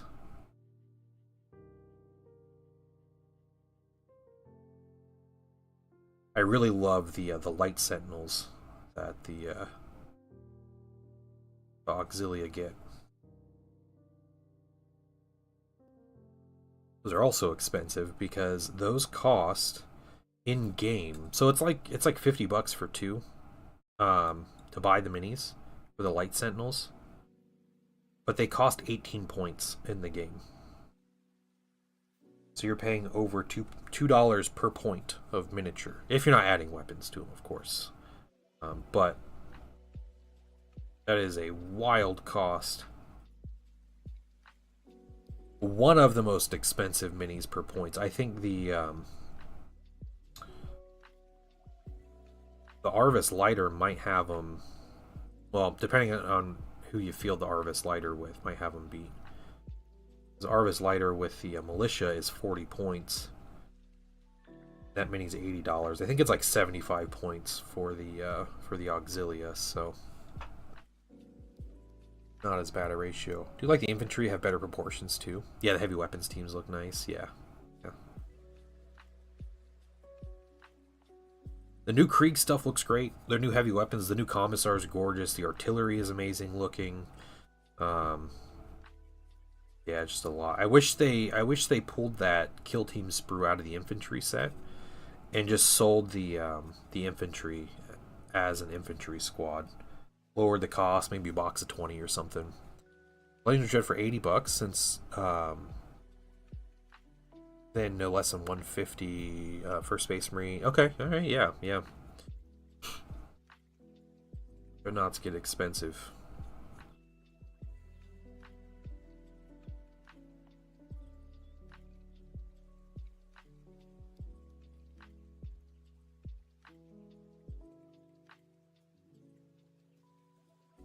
First of all, let me take just a moment to thank you for allowing me back into your home. Yuke, welcome.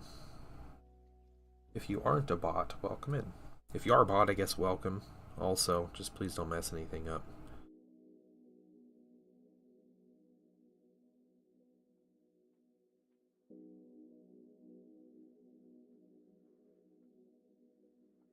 I apologize if you're not a bot, and I'm assuming your name looks a little like a bot name.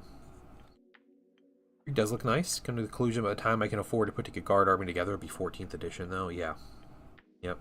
I get it.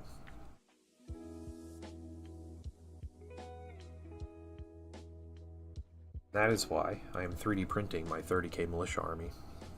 Looks cool. Alright, okay, I'm guessing not a bot. Welcome in. Welcome in, Yuke. How you doing, man? Or ma'am.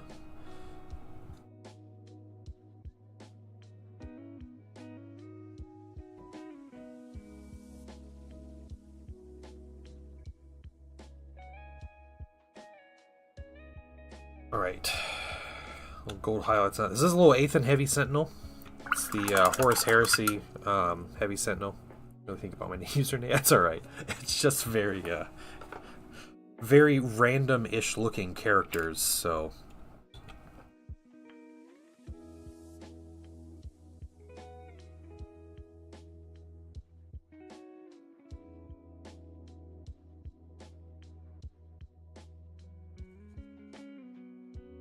Yeah, for all the 30k fans out there, got...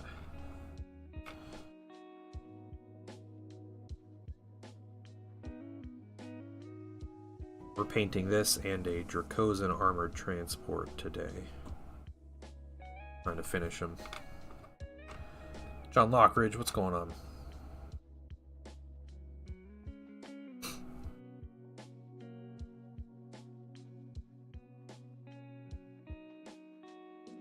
Hope everybody's healthy. Your house.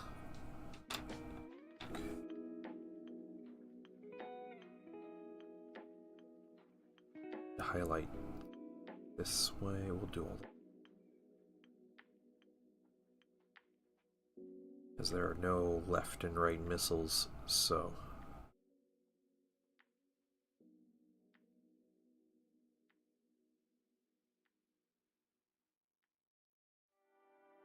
How much? Found the date for my wife's C-section. Alright. Oh, good. Good. Hopefully, hopefully that goes well. Congratulations again.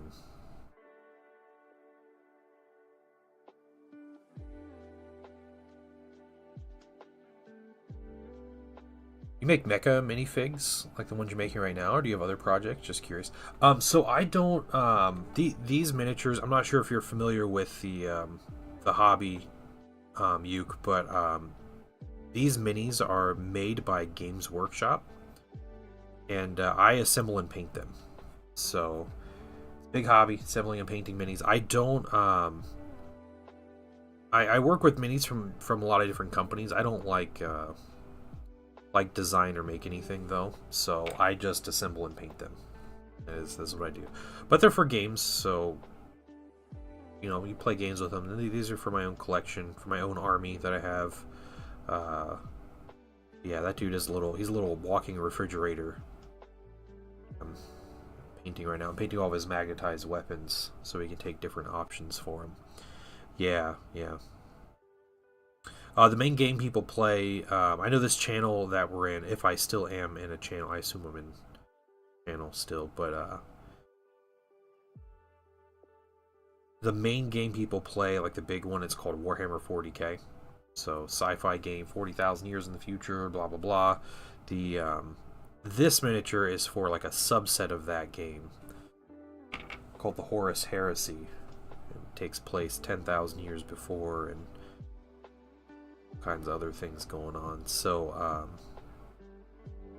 so yeah, this is for my, we call it 30K, or Horus Heresy. It's for my Horus Heresy army.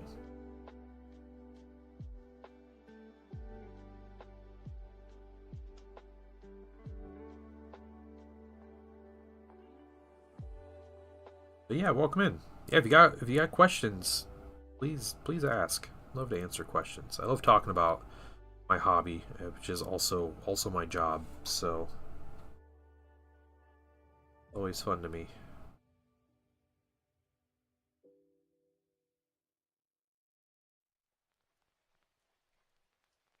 Okay, just 2 more guns with this gold.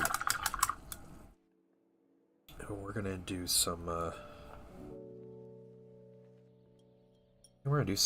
weathering type things. Oh, before I get to the weathering, I'm gonna mess with the base real quick.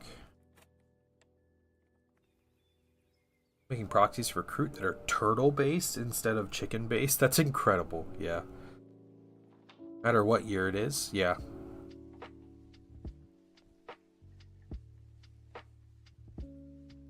To be fair, Mr. MGD, the timeline does progress in 40K. Granted, I think it's progressing a little faster than... And I don't think it's not 40,000 years in the future. I guess it's just the 40,000th year on the calendar. Because it's the 41st millennium game takes place, so...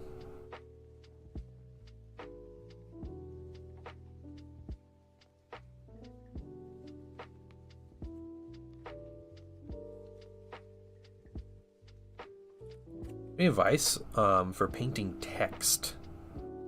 Yeah. So I do that a lot on like purity seals. I'll write like little text, and what I do is I take a really detailed brush. I water down, not like super thin, but I thin down some black paint, and I put little scribbles. And you don't have to be super precise with it, but you know, keeping lines in mind and changing up like how far it goes when it ends, or if you're starting in the middle, like, you know, like there's, yeah, it's about like doing scribbles and just thinking like big picture what like the paper would look like with the writing on it.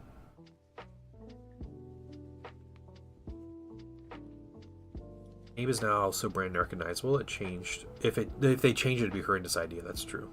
Yeah, it is officially in the 42nd millennium. That's right, Warrior Sozin. It's bringing Sozin's comment here with the knowledge. When did you start? When did I start painting? So I've been painting minis and like in this hobby since I was a kid. I was 12 years old when I got my first miniatures. Let's see. We're gonna prime this base real quick by hand. Give me just a second. I'm gonna grab a primer.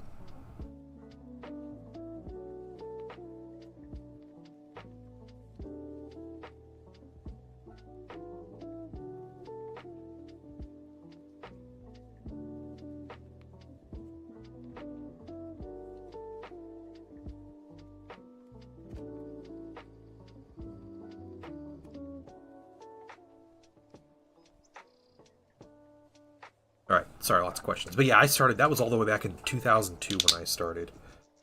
I was 12 years old, and someone showed me the Fellowship of the Ring strategy battle game, and it like changed my whole life. Actually, I'm going to get a little stand to hold this guy. Edge highlighting. Look, hey, is that Felix Twitch? Welcome. My best tip specifically for edge highlighting, if we're talking just edge highlighting, I would say it's like thin your paints and use the side of your brush like perpendicular to the edge you're highlighting, and do not overload your brush. Minimal amount of paint.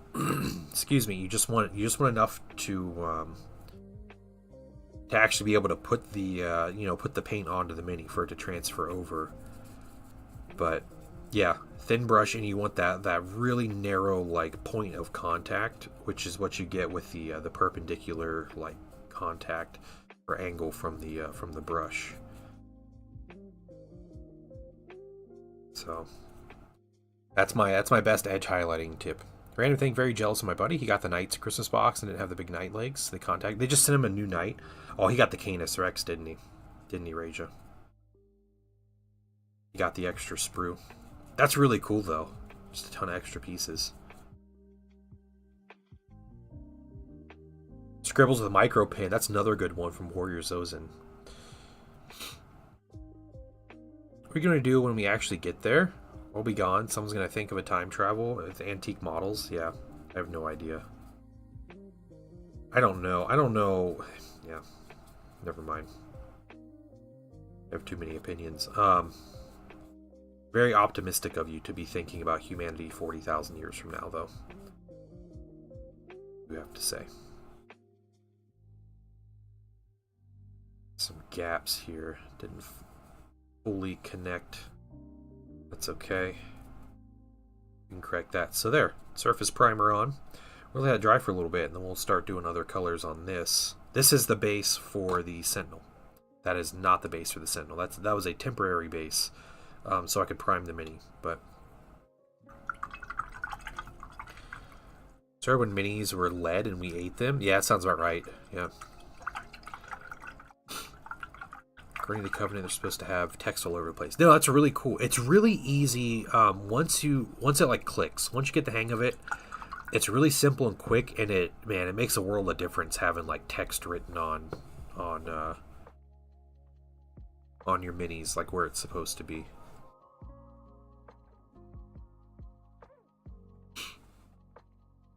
You're not allowed to have opinions. No. Micropin is another easy thing. Do you play D&D or something? Still new to this, but minifigs always intrigue me.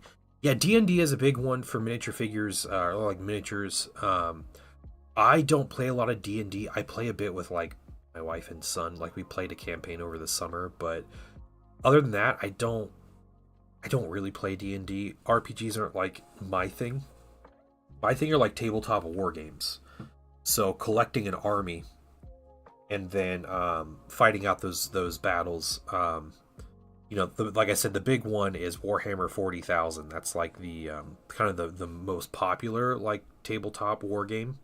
But I play some subsets that I do play 40k. I paint a lot of 40k minis just because that's my job, is to paint minis for people. So I do that a lot. But yeah.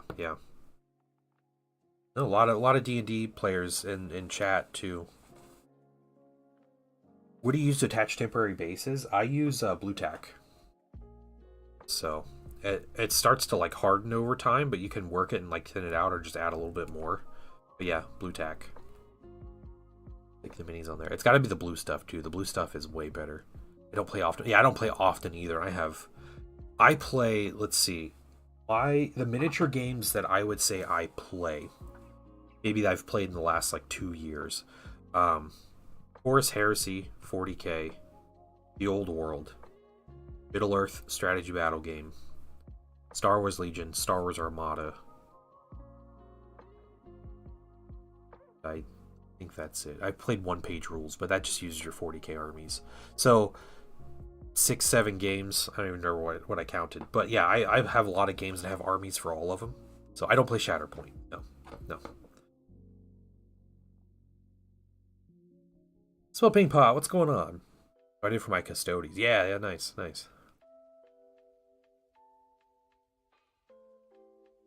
Nope. Don't care. Do not care for Shatterpoint.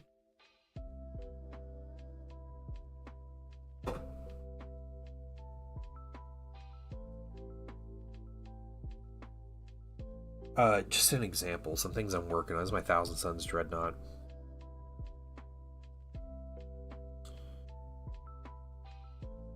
It's a work in progress. I got a lot of works in progress. I do have a Solar Auxilia. This will be a guy that goes in the tank. Normal infantryman with his void armor, so he can fight in the vacuum of space. Yeah, it's technically afternoon, just barely. One page rules is okay. It's a lot different. I don't mind the rules so much. I like a little more like crunch to a rule set though, and one page rules is very like it's very gamey and open. It's very much like, hey, just roll this one die and then that's it. Yeah, it's very retro sci-fi. It is. But yeah, it's needs more turquoise. I know. Yeah. Are you making your own emotes? Is that what you're doing, Blue?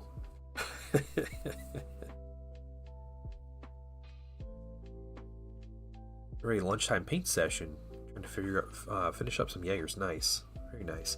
I'm gonna get some black brown here. And we're gonna start doing some of our own weathering.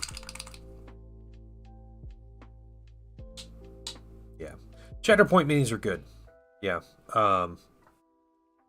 Shatterpoint is it's not my kind of game. I like the bigger scale. I'm more of like a Star Wars Legion player, which is like armies, you know. Oh, that's stock YouTube. Okay. I can't even see the emote. I just see blue face blue smiling. That's all I see.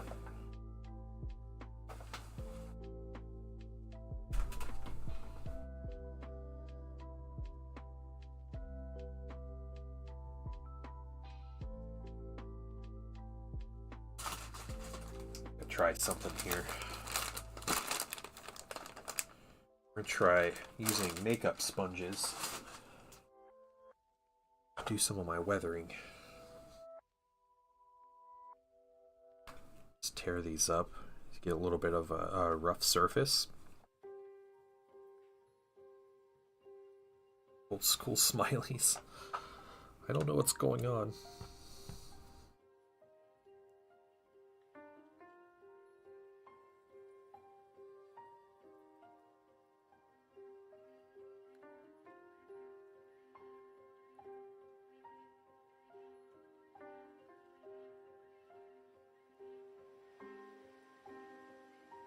I don't know if this will do much here. Kind of gives us a like a grimy look.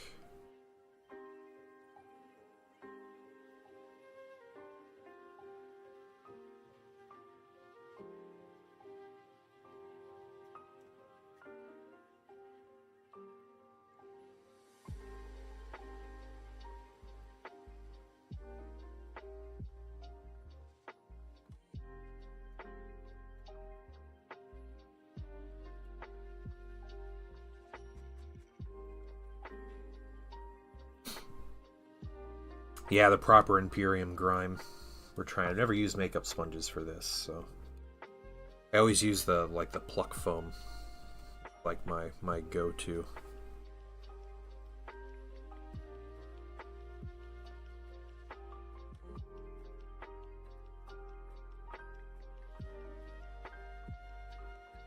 In some ways, I feel like this is a little too clean. First of all, let me take just a moment to thank you for allowing me back into your home. Hey, Flesh Skin. You can definitely tell you are a 40k player. What's going on, Flesh Skin? How you doing? Which variant of Flesh Skin are you your proponent of? Are you the Night Lords or Drukhari or I don't know. How many other people wear other people's skins?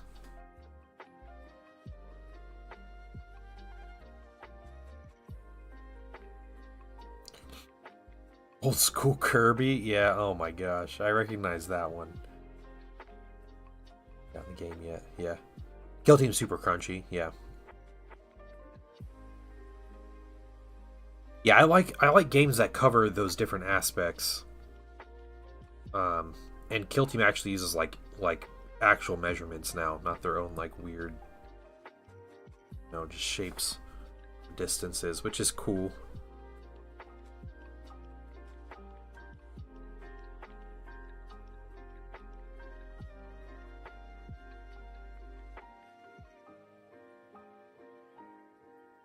The nickname? Because of a dumb party joke? Oh no.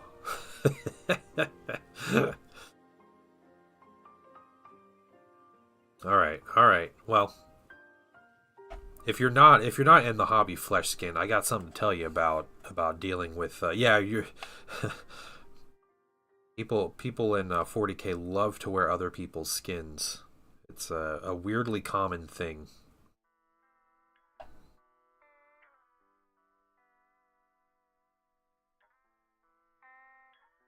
You're gonna fit right in.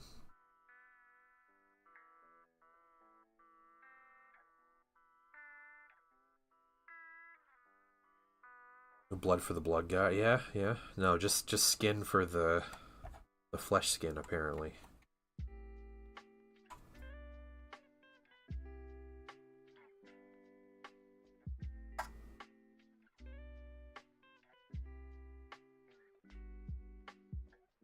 I call it Flesh Eater virus, yeah. Don't feel like playing, I just like the models, yeah. Hey, that's totally fair too. There's nothing wrong, you know, with just collecting minis if that's how you want to do your hobby.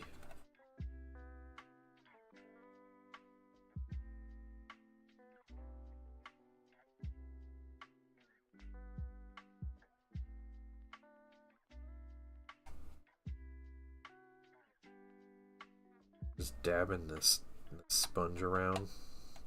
Get a little bit extra dirt in places.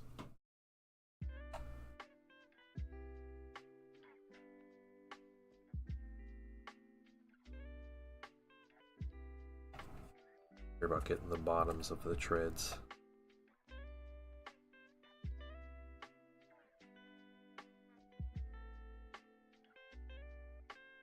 You know, one thing is there would be a lot of dirt and grime around the back of these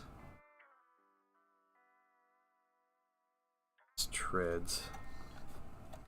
Getting into painting minis before I go ham on diving all the way in with my wallet. That's fair, yeah. It's a very smart and responsible way of going about it.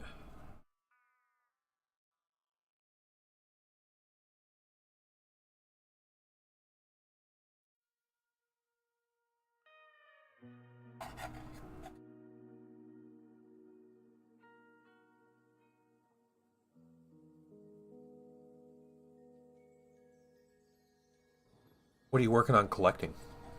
More Slaanesh oriented? Yeah, that's true. Lucius? Yeah, Lucius, another flesh skin guy. Yeah. You'll be getting a new model. That's probably going to be announced tonight, or previewed, or teased, or whatever tonight. So, very Slaanesh-y thing to do.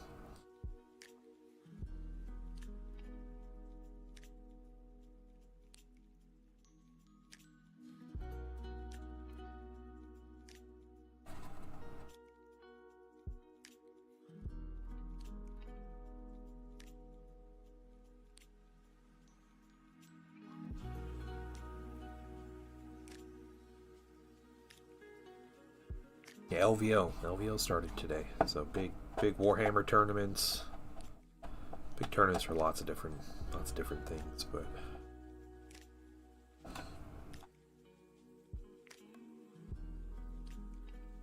more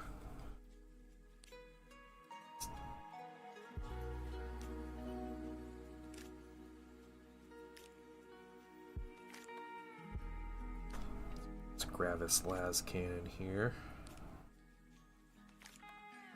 Great thing about this tank is it's a transport, and you can give it a demolisher cannon on the front of it, which is just awesome. It reduces the transport capacity, but it costs a bunch of points. But it's really cool. Okay, we're gonna put a little more brown, black brown down, and we're gonna get some barrels of weapons. My way over, drop off your paint. Cool. All right. Thanks, Zen. About time. Just kidding, but thank you. We're having mountains of unpainted things too. Yeah, paint what you get. I don't play games. I'm more of a collector at this point. I understand it. Okay, I feel the same. Like I hardly ever play games anymore. It's like all I want to do is just like hang out and play mini games. It just almost never happens. So if you had to choose 30K or 40K to live in, where would you go? Um, if we're just so you're just saying like wait, are you saying if I would choose between those two, or where would I choose to live?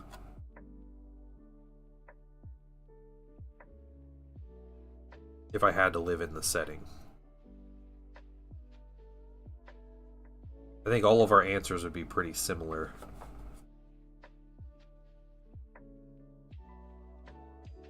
Still have to play every week, yeah. When sure, just the setting, yeah. I would probably choose the 40k setting because, well, I mean, like, if I could just be born, you know, on like a world that's, you know, compliant with the Emperor before the heresy happens, just die peacefully in my sleep before the heresy, like, sure, that, but yeah.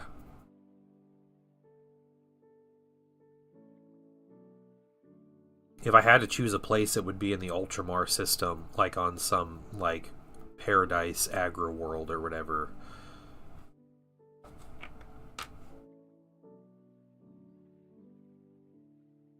I think that's the only option. The thing about 40k, even with like living in the Imperium, that you kind of have to think about, like, there are over 1 million worlds in the Imperium. Like, the Imperium doesn't even know how many worlds are in their empire. So like, it's a big galaxy, and most of those worlds has never seen war and will never see war. So it's just, you know, where do you want your daily existence to be, like, and have the least amount of suffering? And like, I'm just thinking, if I can just have a place with clean air, you know, relatively clean air, I think that would be probably the biggest luxury you can ask for without getting too specific. Choose Nocturne? What? Why Nocturne? The home of the Night Lords. Few arguments here. Okay. Higher baseline quality of life. Horus Heresy's cataclysmic. Yeah, Horus Heresy was like the biggest war to ever hit the Imperium. So like, just on a massive scale and like crazy destruction. Like, I don't think that's necessarily where, you know, you wouldn't want to be caught up in that.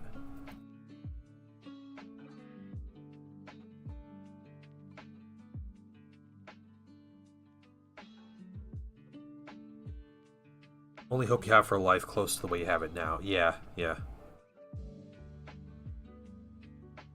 Oh, Nocturne's the Salamander's world. Okay, okay, yeah. That's a hard life, though. You know, it's a death world. It's not like, the only thing that makes that better is that their chapter is known for being, you know, more reasonable toward people than other chapters. That's right, my bad. I was thinking the Night Lord's planet.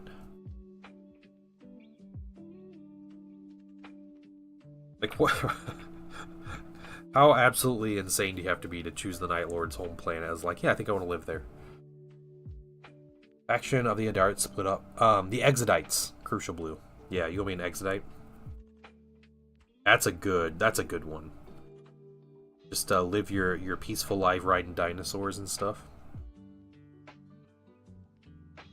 Yeah, John Laga's right, yeah. You probably live a better quality of life, but the chances of a planet-destroying war hitting your world is much higher than in 40k.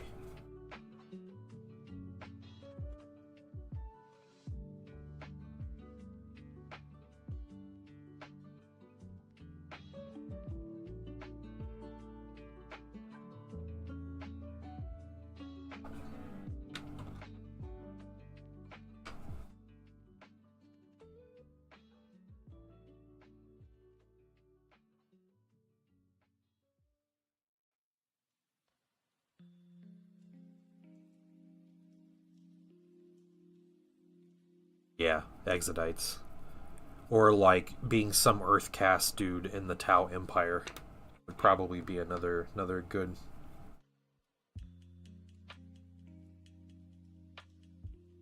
I mean, if we're choosing specifics, you know, you want to be born into like a governing family of a paradise world, right? Like in the Ultramar system. Like that's like the trifecta of living a good life. Yeah, even being a human in the Tau Empire isn't bad.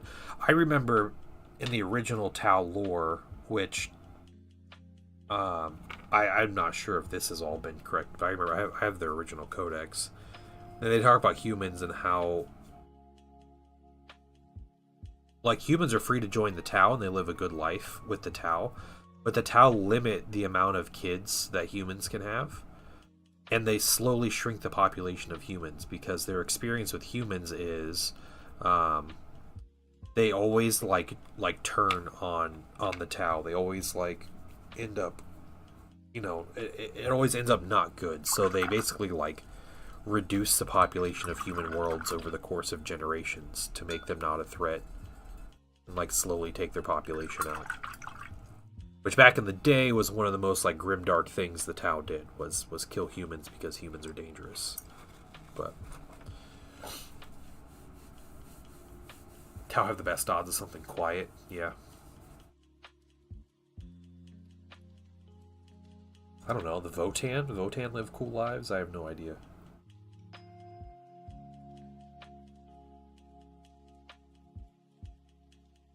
I mean, if you want to be in for a good time, you know, Drukhari's the way to go. It's still wet. Still a little wet.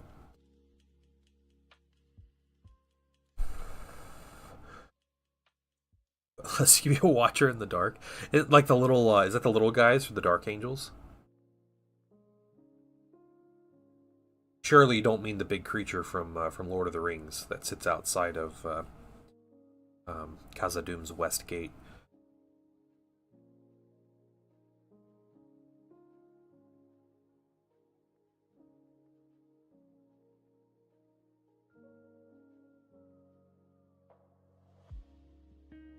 Bakadaka's My Mini Factory? I thought it was okay.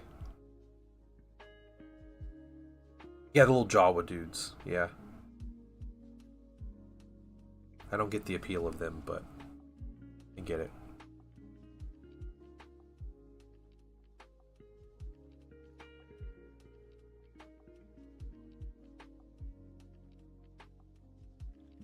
If he is a Xenos. Yeah, okay. Alright, Blue's gonna be a Watcher too.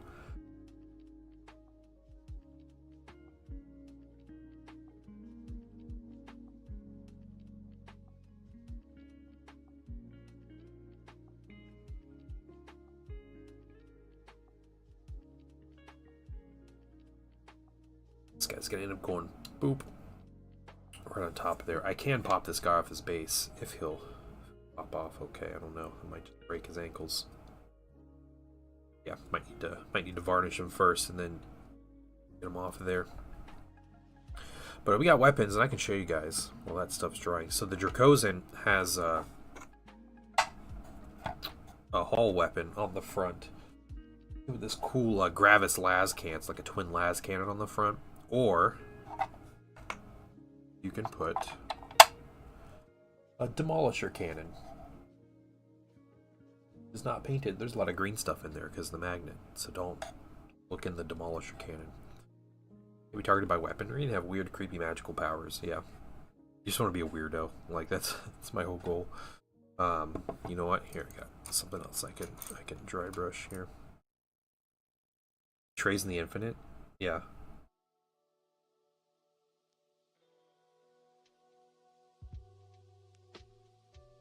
Get the exhaust.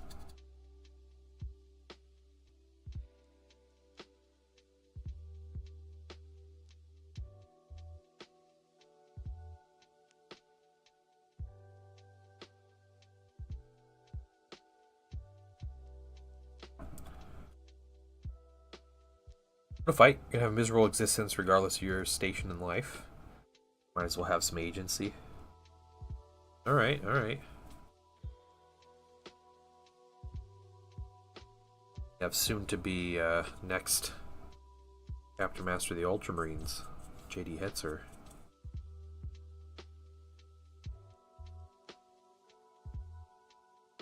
I choose the Galen Urso way of living. Just give me a farm. I'll take the peaceful life.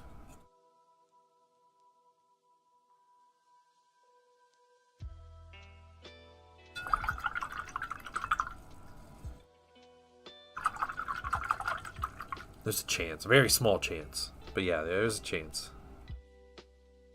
Rogue Trader. Yeah, Rogue Trader would be a cool one. A Rouge Trader? We can be a Rouge Trader.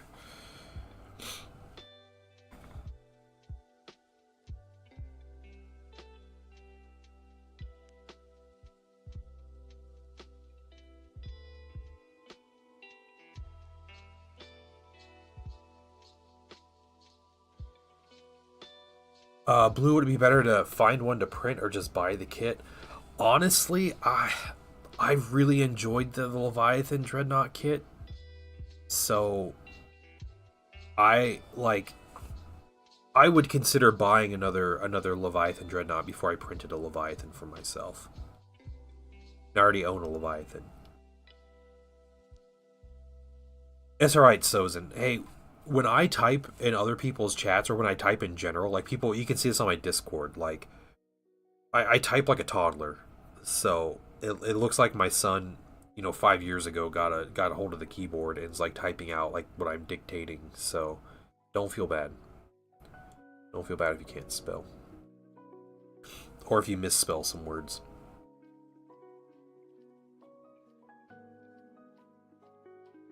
He hated his retirement firm, yeah.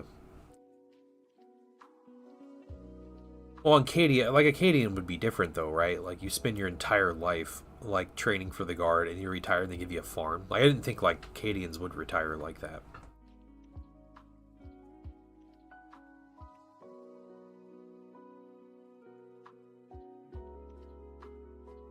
Oh, that's cool. What's the Space Marine chapter from that world, Jaded Valkyrie?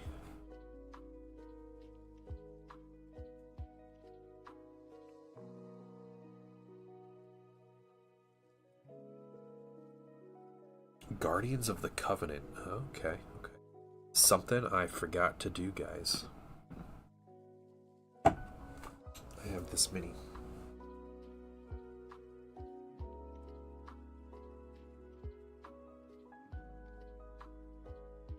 And I have this thing.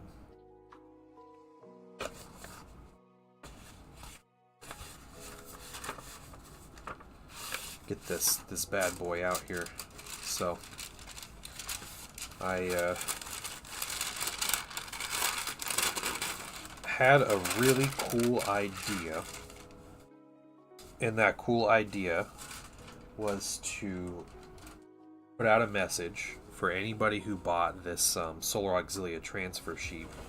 So this transfer sheet, you have Prospering Spire Guard. There's other ones. There's the Thorakites, there's these guys, there's all these different Auxilia units, and they each have their own little section. So I was like, well, what if I contacted people and saw if people just want to do a one-to-one trade where I'll give them one of the sections and I'll just get this. So the $35 I paid for this transfer sheet, I would get my money's worth by getting a ton of Prospering Spire Guard transfers. I did that with someone, and they had 2 of them. And so I sent them 2 of them, and they apparently mailed them to me. But my post office never got them. So, and they kept saying, they're like, oh, well, it's... My post office was having issues, and someone was stealing things out of envelopes and all that. So apparently someone at the post office was going through letters and stealing Solar Auxilia transfers out of the letters. So, yeah, not too happy about that. I don't get burned much by trades.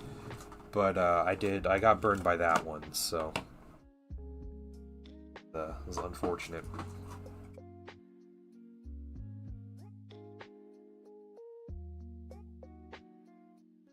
Okay.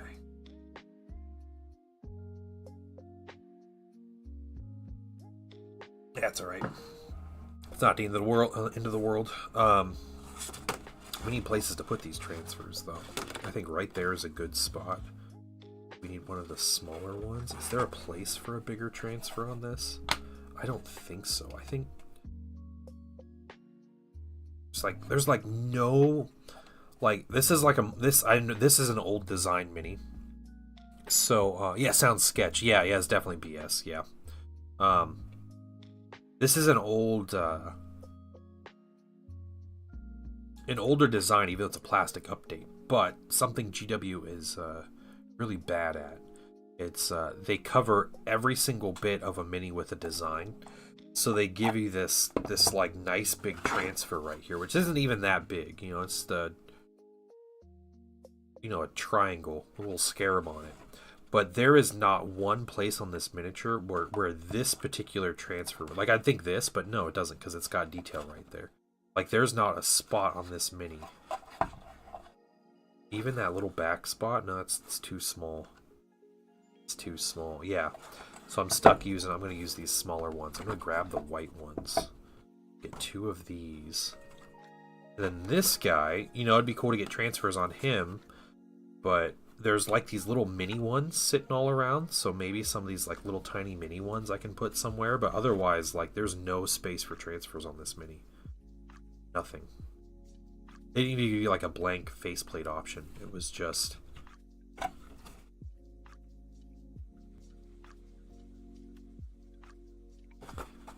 where I can see what I'm cutting out here.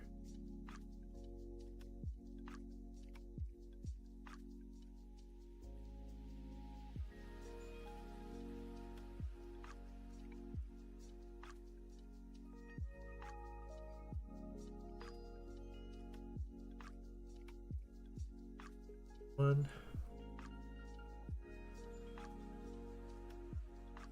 First of all, let me take just a moment to thank you for allowing me back into your home. Warrior Sozin, thank you for the follow, man. I appreciate it. I do have the other transfer sheets I'll have to get out that has some other stuff. I want to put on something on this dude. Yeah, I don't want to put the white on the gray.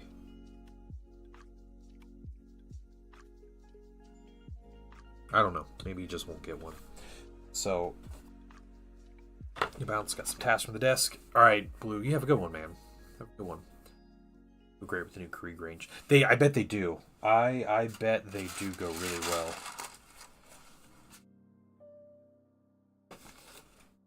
First of all, let me take just a moment to thank you for Skip allowing me back Rains, into thank you your for the home. follow.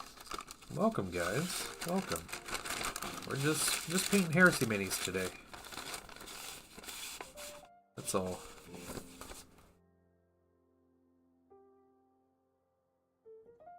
Let me get out these other transfers. I have a bag of transfers. Just wait until you see my bag of transfers. The infantry one. This is my bag of transfers, guys. Do you see how many transfers I have in there? And that's not even including, like, I just have all these other sheets.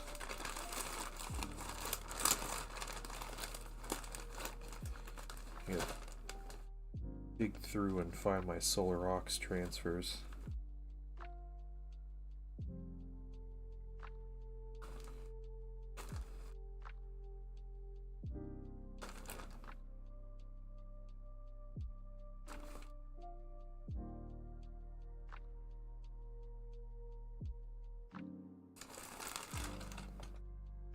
RBD stuff.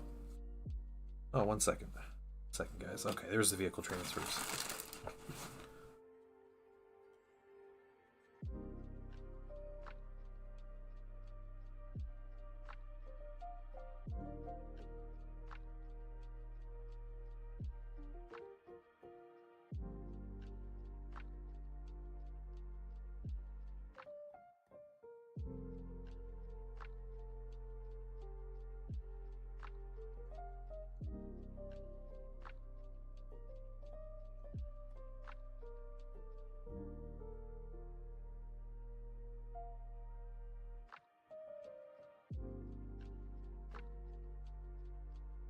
Alright, I'm back. Hold on.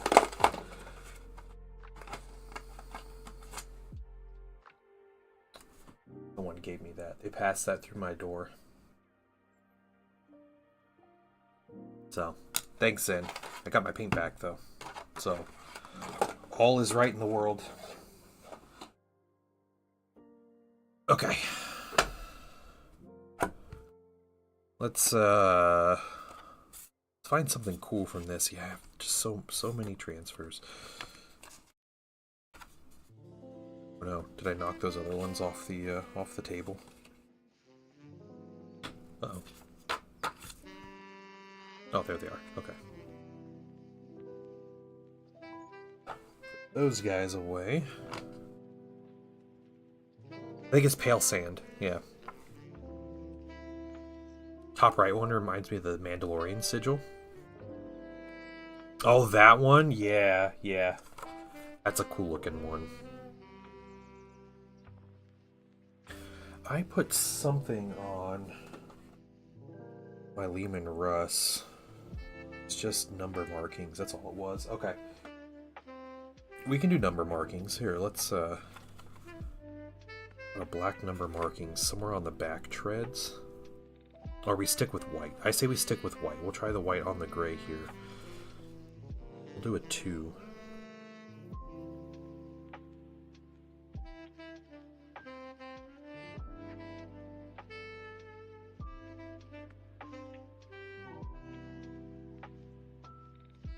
On one side. And we'll do this cool thing. I don't know what this symbol is. There it is. Yeah, yeah. Alright, you got it. You got it. Took you a few tries. All good.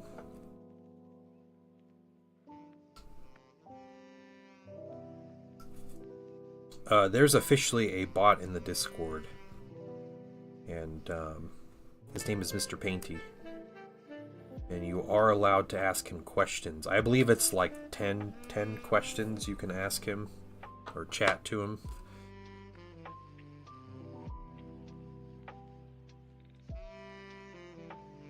I need to make like a channel for that.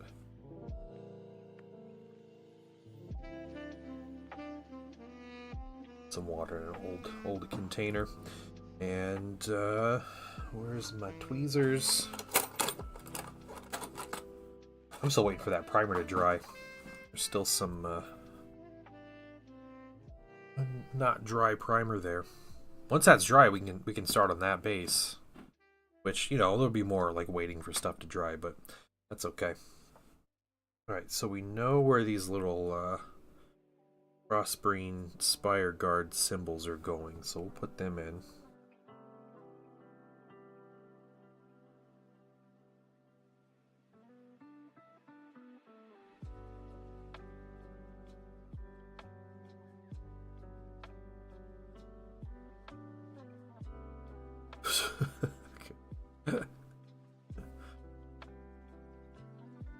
Put these up.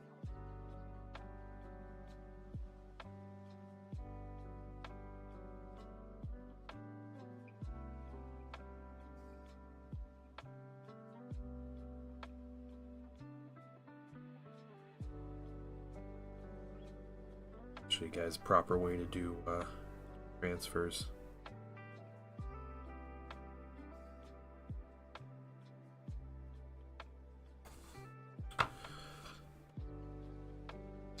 Don't need the knife. We will need this lovely stuff called Mark Fit.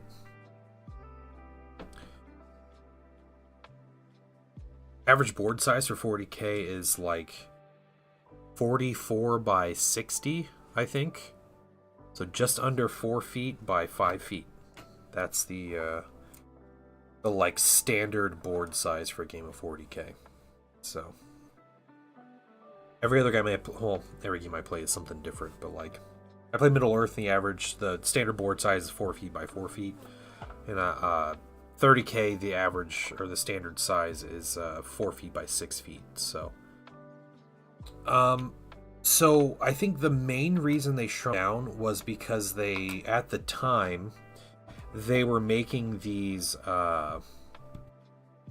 like cardboard fold-out things, and they were each 22 by 30 inches.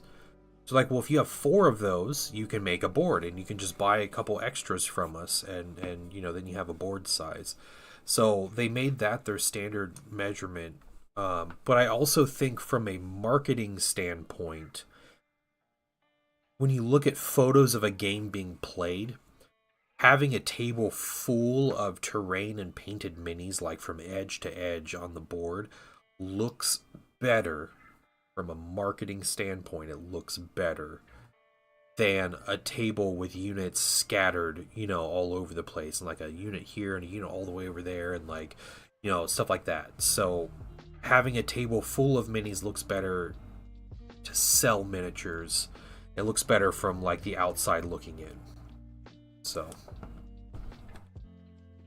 okay, so we're gonna put some of this Mark Fit on here. Can you guys see that? It's a little off, isn't it? Okay, that Mark Fit down. These are tweezers.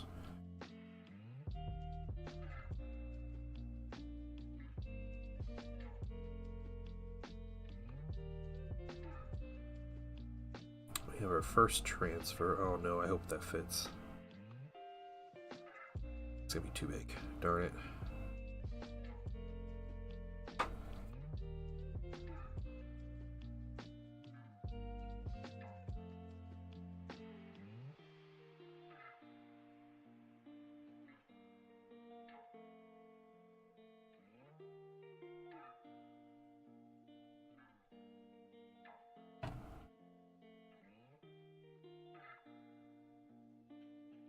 It's really unfortunate. Ugh. Why does it's like it'd be so perfect. Alright, you know what, we're moving it. We're gonna move it over here. The back of the mini. I can do this without tearing it.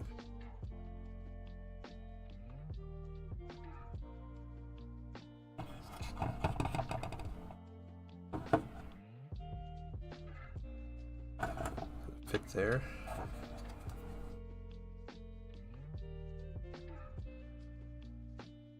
We're gonna grime up the transfer a little bit too. I should have put these on before I did some of the weathering on this mini, but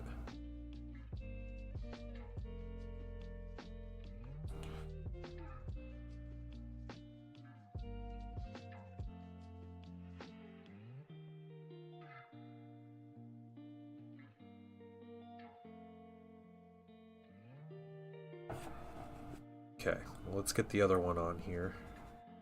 This side.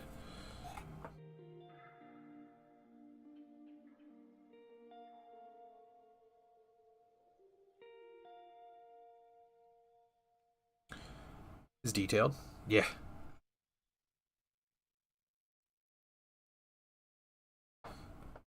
Okay.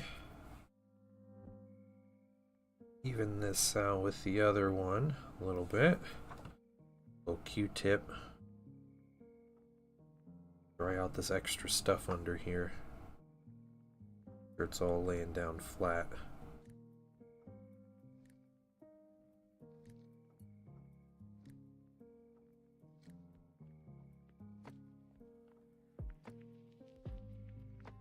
Transfers are really easy if you just use the use Mark Fit or a equivalent product, a decal solution. Okay, so I guess what we're gonna do on this side then, I don't think. Well, we're gonna try this again. We're gonna see if this this weird white symbol will fit. Have a Bethesda tank with our stuff half on, yeah. This. That looks like it just fits. Okay, alright, that's good. Good. Let's go with that. Move it to the hatch.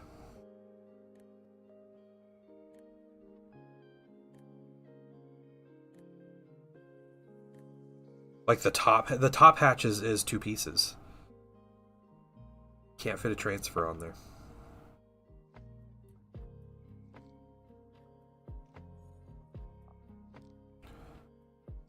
hanging over. I assume it's going to hang over a little bit. Just want to make sure the ink is on there because the plastic's going to dissolve away. That's what the decal solution does. It dissolves the plastic. So, hey, Zen, there he is. There he is. We have this is the message from Zen, guys. It's currently being covered up.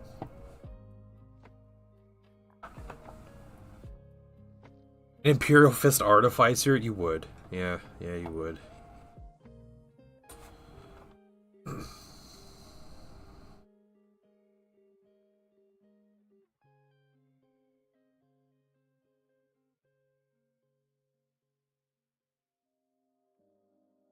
Oh, shoot.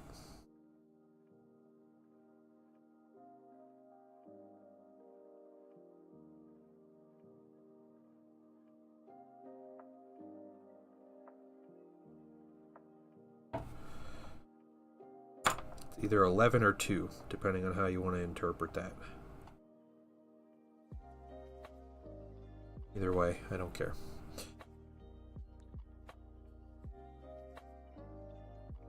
Oh, back here? Are you talking about back here?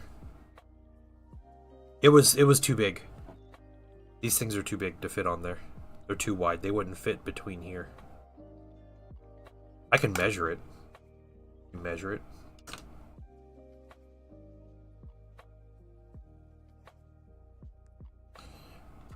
Here, we're gonna try this out. And one more step we have to do. Then we're gonna measure these. Carefully absorb extra liquid, and then what we're going to do, we're going to take this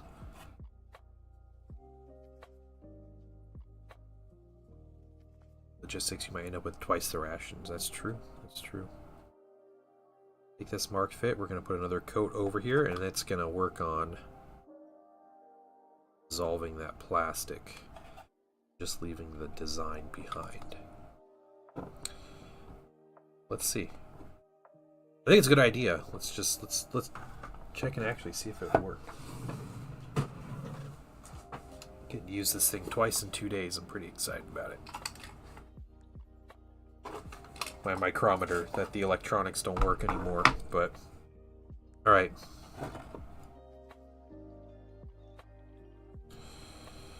How can we even measure this with the weird?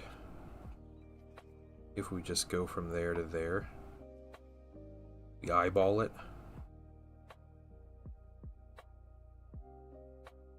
5 millimeters. Yeah, that's wider. It's wider than the bolts anyway. Let's see. If I don't move it around.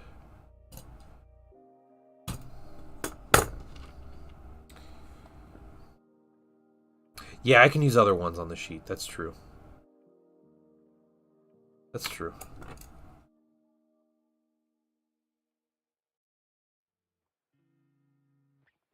About 3 millimeters.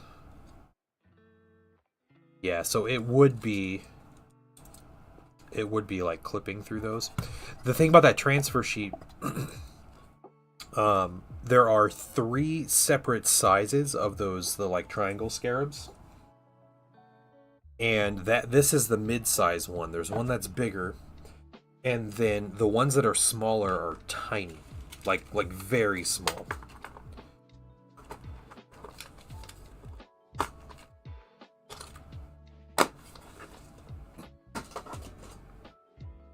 So I don't know if they would even, worth it.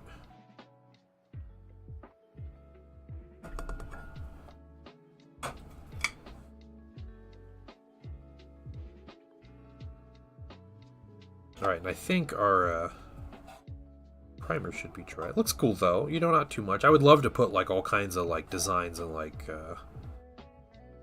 cool things all over this mini, but it's just not in the cards. But yeah, it's just doing transfers, and you'll see by the time they it all dries. It takes a couple hours to dry, but by the time it all dries, it's like it's painted on. It'll get covered in varnish and get all evened out and everything. It'll be good. Primer is dry, so what we're gonna do, we're gonna get khaki. Where am I looking? Where you want me to look?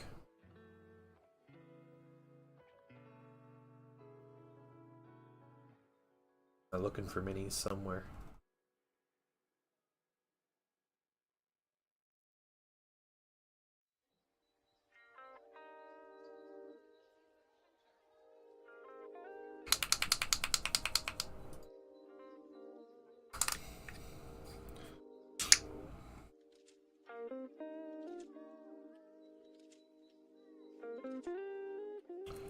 Okay. Pro Acryl Khaki. Just about after this, so I need to get my next bottle here in a minute. Let's see what we can do with this. I think I'll need 2 coats of this color. Start with that a little bit though. We can just get a big brush.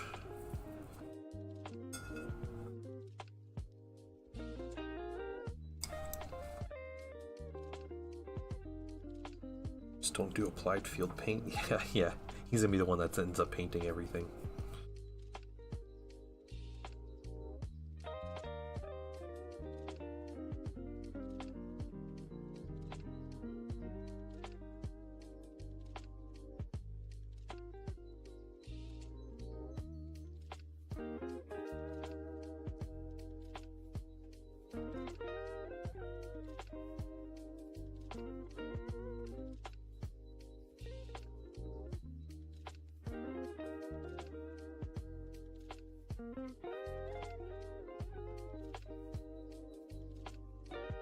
I'm gonna be quick, but I gotta make sure I'm not splattering paint everywhere. I have minis all over my desk.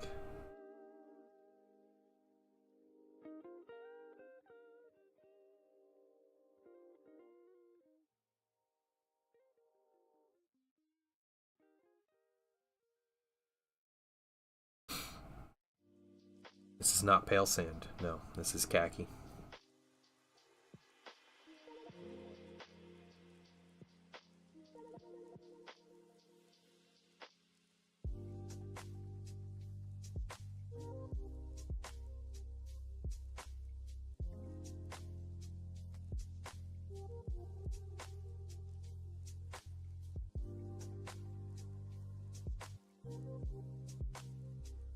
If you get a chance to design your own minifigure, what would you do?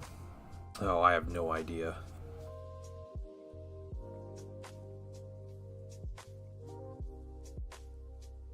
Like if there's a mini I want designed that I would like to paint, it would be a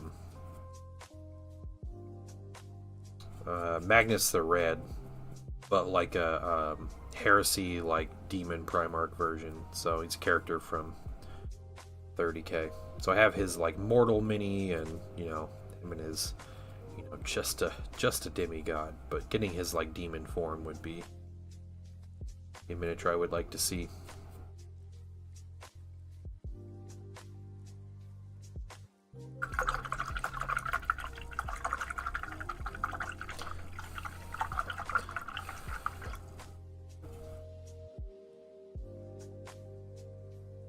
More yellow, less green than khaki on this end. Yeah, it does look a little more yellow. It's a little like paler than more desaturated. All my colors are like that.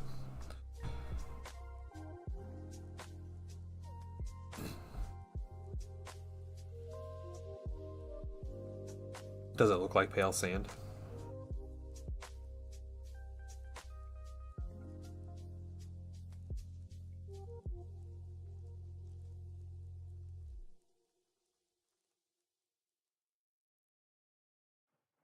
Yeah, it's cameras. Yeah, it's I mess around with my lighting so much, and it's like I get the light to look well with one color, and then all the others are off. I don't know. Like I just want natural looking light. That's all I want.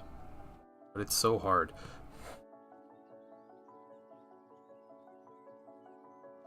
Well, while that's drying, let's look at some cool stuff here. We got the Sentinel. And he's got lots of magnetized weapons, so if we want him to have this crazy, like, super heavy flamer here, and he's got a little rocket barrage, he can fire, like we can do that. You know, he's got that available. And he uses the actual flame templates, which is cool. A little fire hat, yeah. You can also give him an autocannon, which I think is a good choice. It's simple. It's got multiple shots, long range. Ever seen the colors on my stream? Never wrong. That sounds like some sarcasm. Like autocannon like barely fits in there. In this stream, maybe you want to draw. We'll see in full year. Looks cool. Yeah, it is. It's very cool. It's very cool. We have Volkite Culverin.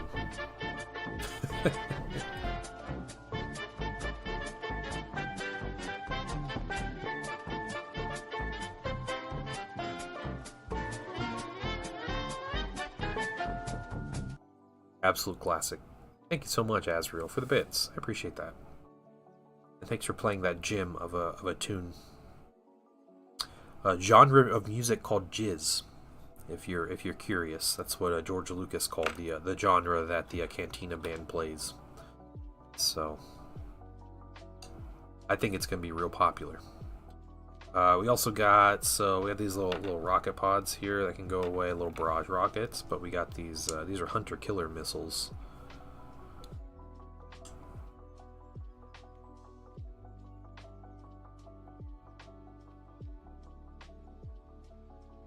It's an unfortunate name, yeah.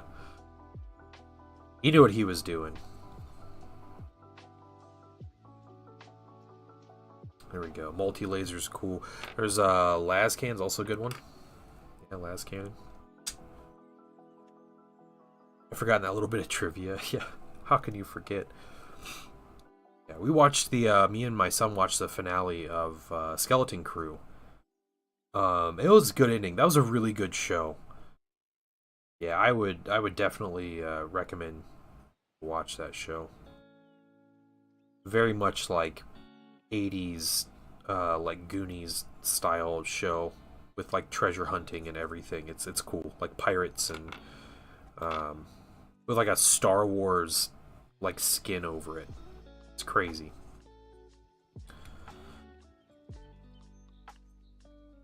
Yeah, I think you could do this guy a little more dynamic posing too, which is something I think I just kept it simple for the first one. Just like if I got more, I would, get a little more comfortable and try to find more to do with it. But I also want to do some lighting on these minis, but that's going to be like airbrush work.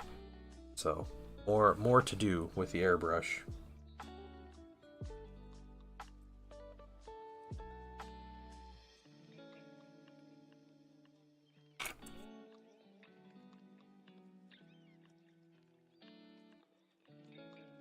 Caught up on the recent Star Wars stuff. Disney Plus got cut and I missed so much. Yeah, we do streaming like a different streaming service every month. So we just rotate them out because when Disney Plus was $6 a month, fantastic. It's like almost $20 a month and they play ads, which is a nightmare. So we'll do 1 month, every 6 months or whatever, and catch up on our shows. But it kind of worked out. We're like, well, what shows are coming out? Okay, we'll do Disney for a month because Skeleton Crew's coming out. So we watched the Skeleton Crew. It really was good. It was solid. So I would say behind like Mandalorian is really good too, but like Andor is like top quality TV.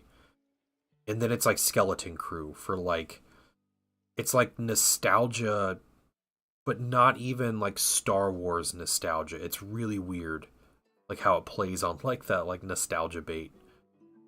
Yeah, this is Solar Auxilia. Yeah, it looks a bit like a sarcophagus, doesn't it? But no, it's a little dude that just shoved in there.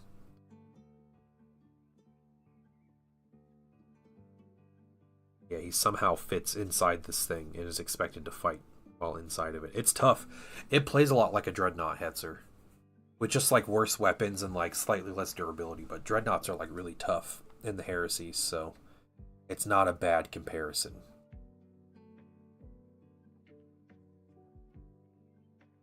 Meetings until 2? Oh, that's lame. Alright, see you, Zen. Hey, man. Still waiting for some of this khaki to dry. We'll do another coat of khaki on this.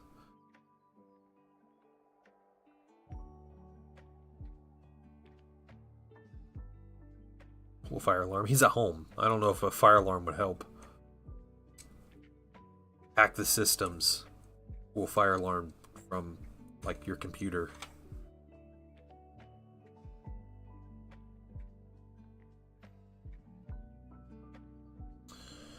Well, since Zen's not here, I'm putting this away. A piece of cardboard he just wrote on real quick. This painting going to be dialed in on. I thought for a second he said you've been dialing in on P, and I was like, wait a minute, man, you struggling that much? But no, okay, Path of Exile. All right, I get it. No, it's been going well. We got some transfers on the big boy here. Little numbers right there. So yeah, there's other little things we could add on, but it's mainly just like getting some lighting and stuff on it, and I think we'll be good. I'll be happy with it. Happy enough to put this guy on the shelf. Had a year of Paramount, so back to Disney. Yeah. What did we get? I think it was Paramount. We got like a year for like $30 or something. They just offered it to us, so I think we went ahead and did that. We did like the $30 for a year per Paramount. But yeah, I think we're doing. What are we doing next? Do we just stick? No, yeah. I don't remember. Excuse me. My wife watches Survivor like religiously. Like she has watched. She's done like full watch throughs of Survivor like 3 or 4 times now. So yeah, Paramount gets watched a lot because Paramount has like all the seasons of Survivor on it. I don't know. It was we like we start and stop these services so often, so we stopped it, and they offered us like a crazy good deal on like a full year, and we were like, well, yeah, I guess we'll just do that for a year then.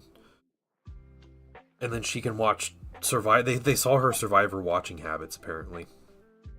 I don't know. I feel like they would charge more money, but no, that's what we got. So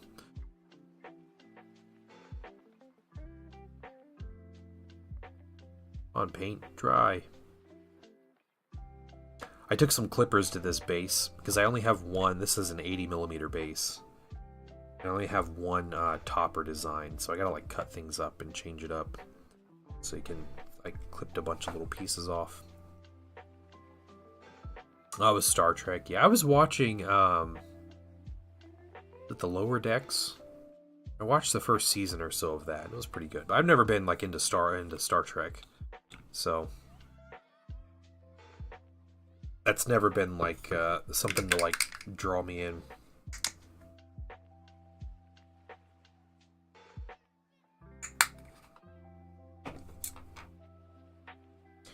The service. It's always worth calling and threatening to cancel, see if they'll give you a deal. Yeah, that's what we do with our internet every year.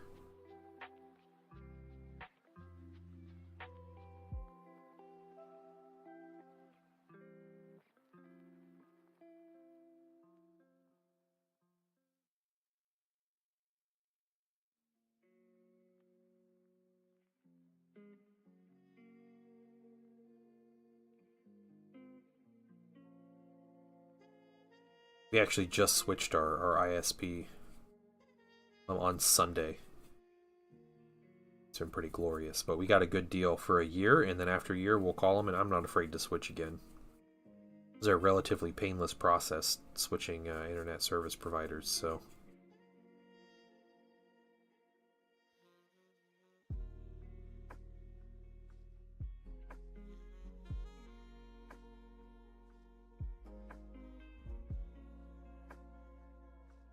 Yeah, Lower Decks. Yeah, I grew up watching Survivor. Yeah.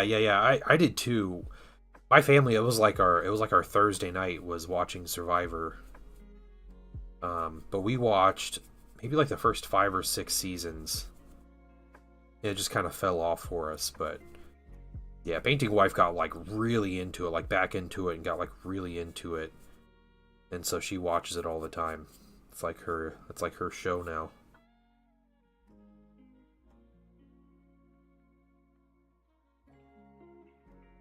Yeah, I didn't realize it was Jack Quaid that voiced the main character in the Lower Decks. I thought that was cool.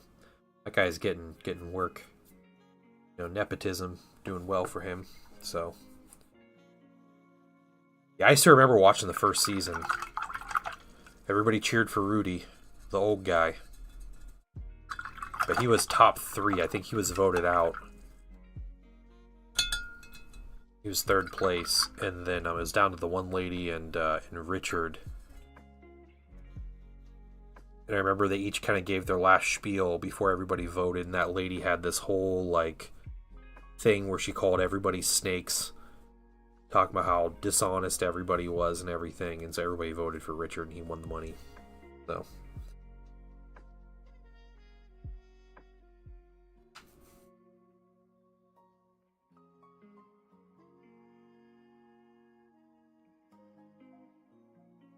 Oh man. We got that coat. I don't think this coat's going to be dry anytime soon. I think, guys, I think we're going to call it there today. I think we're going to raid out. We're going to find someone to say hi. Be a friend to somebody. Next week, I'm going to be painting some Space Marines. So I just have some airbrushing to do, and I might get a little start on them. But and I'm going to be finishing up some Votann. I'm going to be doing some airbrushing on some things. But yeah, I think that's what we're going to do. If you're watching the reveal show, guys, enjoy it.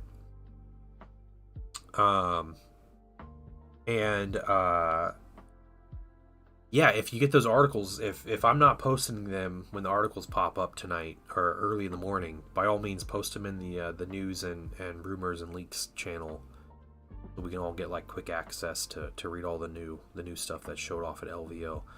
But let's find somebody.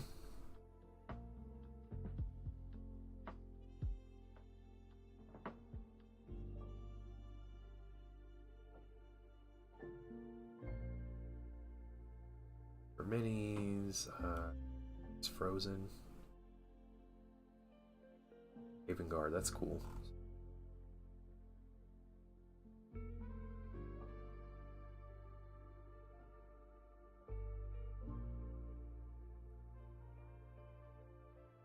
Painting some Raven Guard. Let's go raid Chris Frozen. Good one. Those minis look good. All I ask when we raid is that just say hi, give them a follow. Don't already follow.